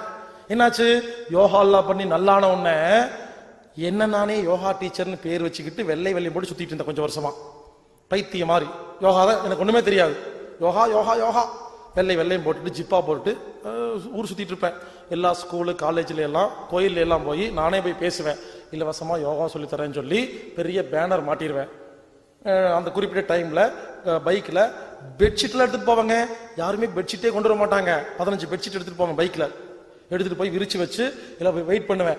எல்லாரும் வருவாங்க, இலவசம் எல்லாம் வருவாங்க. யோகா சொல்லி கொடுத்து யோகா பண்ணுங்க எல்லாமே நல்லா போகும் சொல்லிட்டு இருந்தேன். புரிஞ்சுங்களா? ஏன்னா நான் யோகா பண்ணி நல்லா போச்சு. யோகா பண்ணும்போது எனக்கு என்ன பேரு, கிரியா யோகி. முதல்ல நிறைய படிச்சேன் இல்லையா, அப்ப எனக்கு ஞான யோகின்னு பேரு. இப்ப யோகா பண்ணனா கிரியா 2 வந்துருச்சா? என்னாச்சு, யோகா எல்லாம் நிறைய பண்ண உடனே நிறைய எனர்ஜி வந்துருச்சா? பிசினஸ் பண்ண ஆரம்பிச்சேன். நான் பண்ண மாதிரி யாருமே பண்ணிருக்க மாட்டாங்க. 10 வருஷம் 12 வருஷத்துக்கு முன்னால என்னுடைய அக்கௌண்ட்ல 50 lakhs இருந்து சும்மா இருந்துச்சு. யோசிச்சு பாருங்க. இப்ப எனக்கு என்ன வயசு, 15 வயசுக்கு முன்னாடி யோசிச்சு பாருங்க. 50 லட்சங்க கேஷ் அப்படியே இருக்கும் எஸ்பி அக்கௌண்ட்ல. அவ்வளவு பிசினஸ், நியாயமான பிசினஸ். ஒரு போன் பண்ணா போதும் எனக்கு அவ்வளவு பணம் கிடைக்கும். ஒரு ரியல் எஸ்டேட் சென்னையில் ஒருத்தர் கூப்பிடுவாரு, சார் கோயம்புத்தூர் ஒரு வீடு வாங்கணும், எங்க வாங்கலாம், 1 கோடி ரூபாய்க்கு சொன்னா ஒரு ஃபோன் நம்பர் தான் கொடுப்பேன், இந்த நம்பர் கூப்பிடுங்க. அவர் கூப்பிடுவாரு, அவர் புக் பண்ணுவாரு, எனக்கு கமிஷன் 1 லட்சம் வரும். ஸோ ஒரு ஃபோன்ல 1 லட்சம் சம்பாதிப்பேங்க. இப்படி நல்லா சம்பாரிச்சு சேர்த்து வச்சேங்க. ஏன்னா கிரியா யோகி ஆயிட்டேன். அப்புறம் என்ன தெரியுமா, இந்த கர்ம யோகம் தெரியாது, கணக்கு பார்க்கறது, புரிஞ்சுங்களா? இப்படி பணம் சேர்த்து வச்சு நிறைய ஆகி, அதுக்கப்புறம் அப்படி இப்படி பிசினஸ் எல்லாம் பண்ணி கணக்கு போட்டு வேலை செஞ்சு நஷ்டமாகி ஜீரோக்கு போய் மைனஸ் 50 லட்சம் போயிடுச்சு. எனக்கு ஒரு காலத்துல 50 lakhs கடன். யோசிச்சு பாருங்க, 3 lakhs இன்ட்ரெஸ்ட் கட்டுவேன் மந்த்லி, அப்படி சம்பாதிப்பேன். என்னாச்சு, ஒரு குறிப்பிட்ட ஸ்டேஜ்ல இனிமேல் கடனை கட்ட முடியாத கண்டிஷன் வந்தோடனே யாருக்குமே தெரியாதுங்க, ஃபேமிலிக்கெல்லாம் எனக்கு 50 லட்சம் கடன் இருக்குன்னு. அந்த மாதிரி ரகசியமா வச்சிருந்தேன். அவமானம் சொல்லிட்டு ஒரு நாள் உடஞ்சிருச்சு. நாளைக்கு காலையில நான் டியூ கட்ட முடியாம எல்லாரும் சட்டை பிடிக்க போறாங்க, அவமானம். அன்னைக்கு நைட்டு உட்காந்து யோசிக்கிறேங்க, உண்மையிலே சொல்றேங்க, அன்னைக்கு நைட்டு எனக்கு ஞானம் கிடைச்சது. நைட்டு தனியா ஒரு ரூம்ல உட்காந்து என்ன பண்ணலாம், சரி தற்கொலை பண்ணிக்கலாம், இப்படி லிஸ்ட் போட்டிருக்கிறேன் என்ன பண்ணலான்னு. 1 தற்கொலை பண்ணிக்கலாம், இன்னொன்னு ஊரை விட்டு ஓடிடலாம், இன்னொன்னு லிஸ்ட் போட்டிருக்கேன் நிறைய போடுறேங்க. அதுல 1 யாராவது வீட்டோட மாப்பிள்ளையா சொன்னாங்கன்னா 50 lakhs வாங்கிட்டு போய் செட்டில் ஆயிடலாம். இப்படி நிறைய ஐடியா. சத்தியமா சொல்றேங்க, நிறைய பேத்திட்ட போய் அவங்க அப்பாட்ட போய் பேசுவேன், பொண்ணோட அப்பாட்ட, பெரிய பணக்கார அப்பாட்ட எல்லாம், உன் பொண்ணை மட்டும் கொடுங்க, 50 lakhs கொடுங்க, நான் வீட்டோட மாப்பிள்ளைய வரேன் சொல்லியிருக்கேன். நான் எல்லா வைத்தியம் துரத்தி விட்டாங்க. எனக்கு ஏன் பிரச்சனை, ஒருவேளை கிடைச்சா அப்படின்னு சொல்லிட்டு இப்படி யோசிச்சு பாருங்க. நிறைய லிஸ்ட் போட்டேன். அன்னைக்கு தான் எனக்கு கர்ம யோகம் புரிஞ்சுதுங்க. என்ன புரிஞ்சுது, அந்த கதையை சொல்ற கேளுங்க. ஒரு சின்ன உதாரணம் சொல்றேன். ஒருத்தருக்கு கடன், நாளை காலையில உயிர் போற மாதிரி கடன் வச்சுக்கங்களேன். ஒரு ஃப்ரெண்டுக்கு ஃபோன் பண்றாரு, மச்சான் எனக்கு இந்த மாதிரி கடன் இருக்கு, எனக்கு ஒரு 1 லட்சம் மட்டும் கிடைச்சதுன்னா 1 மாசம் நான் காப்பாத்திக்கலாம் அப்படின்னு கேட்கிறாரு. ஃப்ரெண்டு சொல்றாரு, மச்சான் 1 லட்சம் தானே, காலைல 8 மணிக்கு வந்து வாங்கிக்கிட்டா படா, எப்படி இருக்கும், நிம்மதியா படுத்து தூங்கிடுவாரா? நல்லா கேட்டுக்குங்க. கடன் பிரச்சனையில உயிர் போற மாதிரி கவலையில் இருக்கும் பொழுது ஒருத்தர் 1 லட்சம் தரேன்னு சொன்னா நிம்மதியா தூங்கிடுவாரா? காலையில் 8 மணிக்கு அவன் வீட்டுக்கு போறாரு, ஃப்ரெண்டு வீட்டுக்கு. டேய் நேத்து நைட்டு ஃபோன் பண்ணும்போது 1 லட்சம் கொடுக்குறேன்னு சொன்னேன்ல, அதான் வந்திருக்கேன். அந்த ஃப்ரெண்டு சிரிக்கிறாரு, சும்மா சொன்னா எப்படி இருக்கும், மறுபடி பைத்தியம் முடிச்சிருமா? இதெல்லாம் யோசிச்சு பாக்குறேங்க. புரிஞ்சுக்குங்க. அப்போ என்ன புரிஞ்சதுன்னா, பிரச்சனை கடன் இல்ல, பிரச்சனை மனதுதான் அப்படிங்கிறது அன்னைக்கு புரிஞ்சுதுங்க. பிரச்சனை கடன் இல்ல, என் மனசு குழம்பிருச்சு, கடன் அங்கதான் இருக்கு. எனக்கு ஒரு நிறைய அன்னைக்கு நைட்டு ஃபுல்லா யோசிச்சுங்க. என்ன யோசிச்சேன்னா, 20 lakhs கடன் இருக்கும் போது ஏன் குழம்புல, 30 lakhs கடன் இருக்கும் போது ஏன் குழம்புல, 50 lakhs கடன் வரும் பொழுது ஏன் தற்கொலை பண்ணிக்கணும்னு தோணுச்சுன்னு யோசிச்சு பார்த்தா, என் மனசுக்கு என்னோட மனசுடைய கெப்பாசிட்டி 50 lakhs புரிஞ்சுதுங்க. பேப்பர்ல எல்லாம் பார்ப்பேன், ஒருத்தர் 1 லட்சம் ரூபா 2 லட்சம் ரூபா கடனுக்கு தற்கொலை பண்ணிட்டாருன்னு. எனக்கு சிரிப்பு, நமக்கு 20 lakhs இருக்குது, நான் சந்தோஷமா இருக்கிறேன், 2 லட்சம் அப்படி திரிப்பேன். இப்பதான் புரிஞ்சுது, அவரு capacity 2 lakhs, my capacity 50 lakhs. அப்புறம் என்ன பண்ண தெரியுமா, கெப்பாசிட்டியை 1 கோடிக்கு மாத்தி வச்சுட்டேன். நைட்டு திரும்ப தூங்கிட்டேன். நிறைய விஷயங்கள் புரிஞ்சுதுங்க. வாழ்க்கையில படுற கஷ்டம் தான் புரிய வைக்குது. இப்படி அன்னைக்கு முடிவு பண்ணங்க, நைட்டு கர்ம யோகம் பண்ணணும்னு. அன்னைக்கு கடவுள்கிட்ட கேட்டேன், இறைவா நாளை காலையில தற்கொலை பண்ணிக்கலான்னு முடிவு எடுத்துட்டேன், ஏன்னா அவமானம் தாங்க முடியல, என்னை மட்டும் நீ காப்பாத்தி கொடு, உன் பணி செய்யறேன்னு அன்னைக்கு சபதம் எடுத்தங்க. என்னை மட்டும் இந்த கடல்ல இருந்து தப்பிக்க குடிச்சிட்டீங்கன்னா நான் இனிமேல் கணக்கு பார்க்காம உலகத்துல வேலை செய்யறேன், நான் பாட்டுக்கு வேலை செஞ்சுட்டே போவேன், கணக்கே பார்க்க மாட்டேன்னு சபதம் பண்ணி சத்தியம் பண்ணங்க. அந்த சத்தியம் தான் இன்னைக்கு வரைக்கும் நான் போயிட்டு இருக்கிறேன். இல்லைன்னா இப்படி போக முடியாது. அன்னைக்கு என்ன காப்பாத்தி கொடுத்தாரு. புரிஞ்சுக்குங்க, கணக்கு பார்க்காம வேலை செய்யும் பொழுது நான் பிளைட்ல போறேன், பெரிய ஸ்டார் ஹோட்டல்ல தங்குறேன், எல்லாமே கிடைக்குதுங்க. அந்த 50 lakhs வச்சிருந்தேன்னு சொன்ன இல்லைங்களா, ஒரு டீ கூட சாப்பிட மாட்டேன். அப்பதான் 50 lakhs ஏறும். புரிஞ்சுக்குங்க, யாரெல்லாம் சொத்து சேர்த்து வைக்கிறாங்களோ அனுபவிக்கிறது இல்லைங்க. அவங்க அப்படியே அழுக்கு ட்ரெஸ் போட்டு சுத்திட்டு இருப்பாங்க, கணக்கு பார்த்துட்டே இருப்பாங்களா, அப்ப வாழ்க்கை அனுபவிக்க முடியாம போயிருதா? புரிஞ்சுக்குங்க, கர்ம யோகம் புரிஞ்சுதுங்க. ஓகேவா? இவருங்க முதல்ல ஞான யோகி, அப்புறம் கிரியா யோகி, இப்போ கர்ம யோகி. 75 மார்க் வாங்கிட்டுனா ஒண்ணு மட்டும் இல்லை, எனக்கு பக்தியே கிடையாது. உண்மையிலே நான் கோயிலுக்கு போக மாட்டேன், சாமி கும்பிட மாட்டேன், எனக்கு அதெல்லாம் தெரியாதுன்னு வச்சுக்கங்களேன். சின்ன வயசுல ஒண்ணுமே தெரியாது. 75 மார்க் எடுத்துட்டுனா எனக்கு பக்தி இல்லையா? அப்பத்தாங்க பக்திக்காக எனக்கு வாழ்க்கையில மிகப்பெரிய கஷ்டம் வந்துச்சு. ஒரு கல்யாணம் பண்ணனேன், வந்தா அவன் என் வாழ்க்கையில என் கூட இருக்கிற ஒவ்வொரு செகண்டும் இறைவான்னு அப்ப மட்டும்தான் இறைவனை நினைச்சேன். அவ்வளவு கஷ்டம் கொடுத்தாங்க. நான் சொன்னேன் இல்லையா, 2 பேர்த்த கொலை பண்ணணும்னு, அதுல அவ்வளவு ஒருத்தி தான். இப்படி வாழ்க்கையில் அவ்வளோ கஷ்டங்க, சும்மா சொல்லக்கூடாது. ரொம்ப கஷ்டப்பட்டது அந்த பீரியடு தாங்க. இறைவா இறைவா இறைவன் யோசிச்சு அப்பதாங்க யோசிச்சேன், இத்தனை வருஷமா இறைவனை நினைச்சதே இல்லை, நான் கோயிலுக்கு போனதே இல்லை. ஆனா அந்த கஷ்டமான காரியங்கள்ல டெய்லி கோயிலுக்கு போவேங்க, 24 மணி நேரமும் இறை சிந்தனையோட வாழ்ந்தங்க. அன்னைக்குதான் முடிவு பண்ண, நம்மளால முடியல, நான்கிற அகங்காரம் உடஞ்ச உடனே இப்ப இறைவன் வந்துட்டாரா இல்லையா, அப்ப புரிஞ்சுக்கிட்டு இறைவா இனிமேல் என்னைக்குமே நினைப்பேன்னு அன்னைக்கு பக்தி யோகத்துக்குள்ள பூந்தங்க. புரிஞ்சுக்குங்க. இப்படி ஞான யோகி, கிரியா யோகி, கர்ம யோகி, பக்தி யோகி. இங்க பாருங்க, எனக்கு நடந்த மாதிரிதான் உங்களுக்கு நடக்கணும்னு கிடையாது. ஒரு சில பேத்துக்கு சின்ன வயசுல இருந்தே பக்தி யோகியா இருப்பீங்க, அதுக்கப்புறம் கிரியா வரும், அப்புறம் ஞானம் வரும், அப்புறம் கர்மம் வரும். தெரியாது, ஒவ்வொருத்தருக்கு வேற வேற. நீங்க யோசிச்சு பார்க்கணும். சில பேத்துக்கு டிஃபால்ட்டா சின்ன வயசுல இருந்தே 2-3 யோகம் இருக்கும், ஒன்னே ஒண்ணு மிஸ் ஆகும், அதனாலதான் கஷ்டப்பட்டிருப்பீங்க. அது ஒண்ணு கிடைச்சோன்னு முக்தி அடைஞ்சிருவீங்க. இப்ப சொல்ற கேளுங்க, உலகத்துல நிறைய ஆசிரமம் இருக்கு இல்லையா, நிறைய குருநாதர், நிறைய சாமியார்கள், நிறைய மத குருநாதர்கள், நிறைய பேர் பண்ணிட்டு இருக்காங்களா இல்லையா? நான் ஒரு கேள்வி கேட்கிறேன், நல்லா யோசிங்க. ஒரு ஆசிரமத்துக்கும் இன்னொரு ஆசிரமத்துக்கும் கொள்கைகள் அப்படியே முரண்பாடா இருக்கா? ஒரு ஆசிரமத்துல யோகாவே பண்ணாதீங்க, அது தப்புன்னு சொல்றாங்க. இன்னொரு ஆசிரமத்துல யோகாதான் பண்ணணுங்கிறாங்க. ஒரு ஆசிரமத்துல சாமியே கும்பிடாதீங்கிறாங்க, இன்னொரு ஆசிரமத்துல சாமி தான் கும்பிடணுங்கிறாங்க. யோசிச்சு பாருங்க, எல்லா ஆசிரமத்துக்கும், எல்லா சாமியாருக்கும், எல்லா குருநாதருக்கும் கொள்கைகள் வித்தியாசமா இருக்குதா? ஆனா எல்லா ஆசிரமம் 140 கண்ட்ரில பிரான்ச் இருக்கு, எல்லா குருநாதர் பின்னாலையும் 10 லட்சம் பேர் சுத்துறாங்க. இப்ப யோசிச்சு பாருங்க, எது கரெக்ட் எது தப்பு யோசிங்க. இந்த குழப்பம் நிறைய பேத்துக்கு இருந்திருக்கா? அதுக்கான பதில் சொல்றேன், நல்லா கேட்டுக்குங்க. இந்த ஓம் சக்தி கோயில் இருக்கு இல்லையா மேல்மருத்தூர்ல, அது பக்தி யோகம். அப்போ உங்களுக்கு ஏற்கனவே கிரியா யோகம், கர்ம யோகம், ஞான யோகம் ஏற்கனவே இருக்குது, பக்தி கிடையாது. அந்த நேரத்துல ஒருவேளை அங்க போய் இறைவான்னு சாமி கும்பிட்ட உடனே உங்களுக்கு முக்தி கிடைச்சிடும். அவர் என்ன பண்ணுவாரு, ஓம் சக்தி கோயிலுக்கு போனனாலதான் எனக்கு முக்தி கிடைச்சது, அதுதான் உலகத்திலேயே மிகச்சிறந்ததுன்னு அவர் சொல்றாரு. இன்னொருத்தரை கூட்டிட்டு போறாரு, அவர் கும்பிட்டு எனக்கு ஒண்ணுமே வரலங்கிறாரு. ஏன்னா இவருடைய வீக்னஸ் கர்மயோகமா இருக்கலாம், அது கிடைக்கிற இடத்துக்கு போனா மட்டும்தான் முக்தி அடைய முடியும். இப்படி என்ன சொல்ல வரேன்னா, உலகத்தில் உள்ள எல்லா ஆசிரமங்கள்லையும் 1, 2, 3, 4 யோகம் சொல்லி கொடுத்துட்டு இருக்காங்க. பல ஆசிரமங்கள்ல 1 தான் இருக்கும், சில ஆசிரம் 2 இருக்கும், சிலது 3 இருக்கும், ரேர் தான் 4. ஏதோ ஒரு சில ஆசிரமங்கள்ல மட்டும்தான் 4 யோகம் சொல்லி கொடுக்குறாங்க. புரிஞ்சுக்குங்க, நீங்க எந்த ஆசிரமம், எந்த குருநாதர், எந்த இடத்துக்கு போய் முக்தி கிடைக்கிறீங்களோ அது உங்களுக்கு மட்டும்தான், இது எல்லாத்துக்கும் செல்லுபடி ஆகாது. அதனால என்ன சொல்ல வரேன்னா, இது வரைக்கும் எல்லாரும் என்ன சொல்லுவாங்கன்னா, ஒரு இடத்துக்கு போயிட்டீங்கன்னா எங்களை தவிர வேற எங்கேயும் போகாதீங்க, இதுதான் உலகம், ஒரு வட்டம் போட்டு கொடுத்துருவாங்களா? இங்க அப்படி இல்லை. எல்லா ஆசிரமத்துக்கு போங்க, எல்லா புக்கும் படிங்க, எல்லா மத கொள்கைகளையும் கத்துக்குங்க. புரிஞ்சுங்களா? எல்லாத்தையும் கத்துக்கிட்டு ஒரு ஃபில்டர் வச்சுக்குங்க, எது நல்லது எது கெட்டதுன்னு வச்சுக்கிட்டு இனிமேல் புரிஞ்சுக்குங்க. எல்லா ஆசிரமத்துக்கு போங்க, எங்கேயாவது முக்தி கிடைக்கும், அதுதான் உலகம் நினைக்காதீங்க, அது சேர்ந்தனாலதான் நீங்க முக்தி கிடைச்சிருச்சுன்னு. எல்லா ஆசிரமத்துக்கு போங்க, எல்லா புக்கையும் படிங்க. இப்ப புரியும். பாபாஜி கிரியா யோகம் சொல்லி தராங்களா? அது கிரியா யோகம்.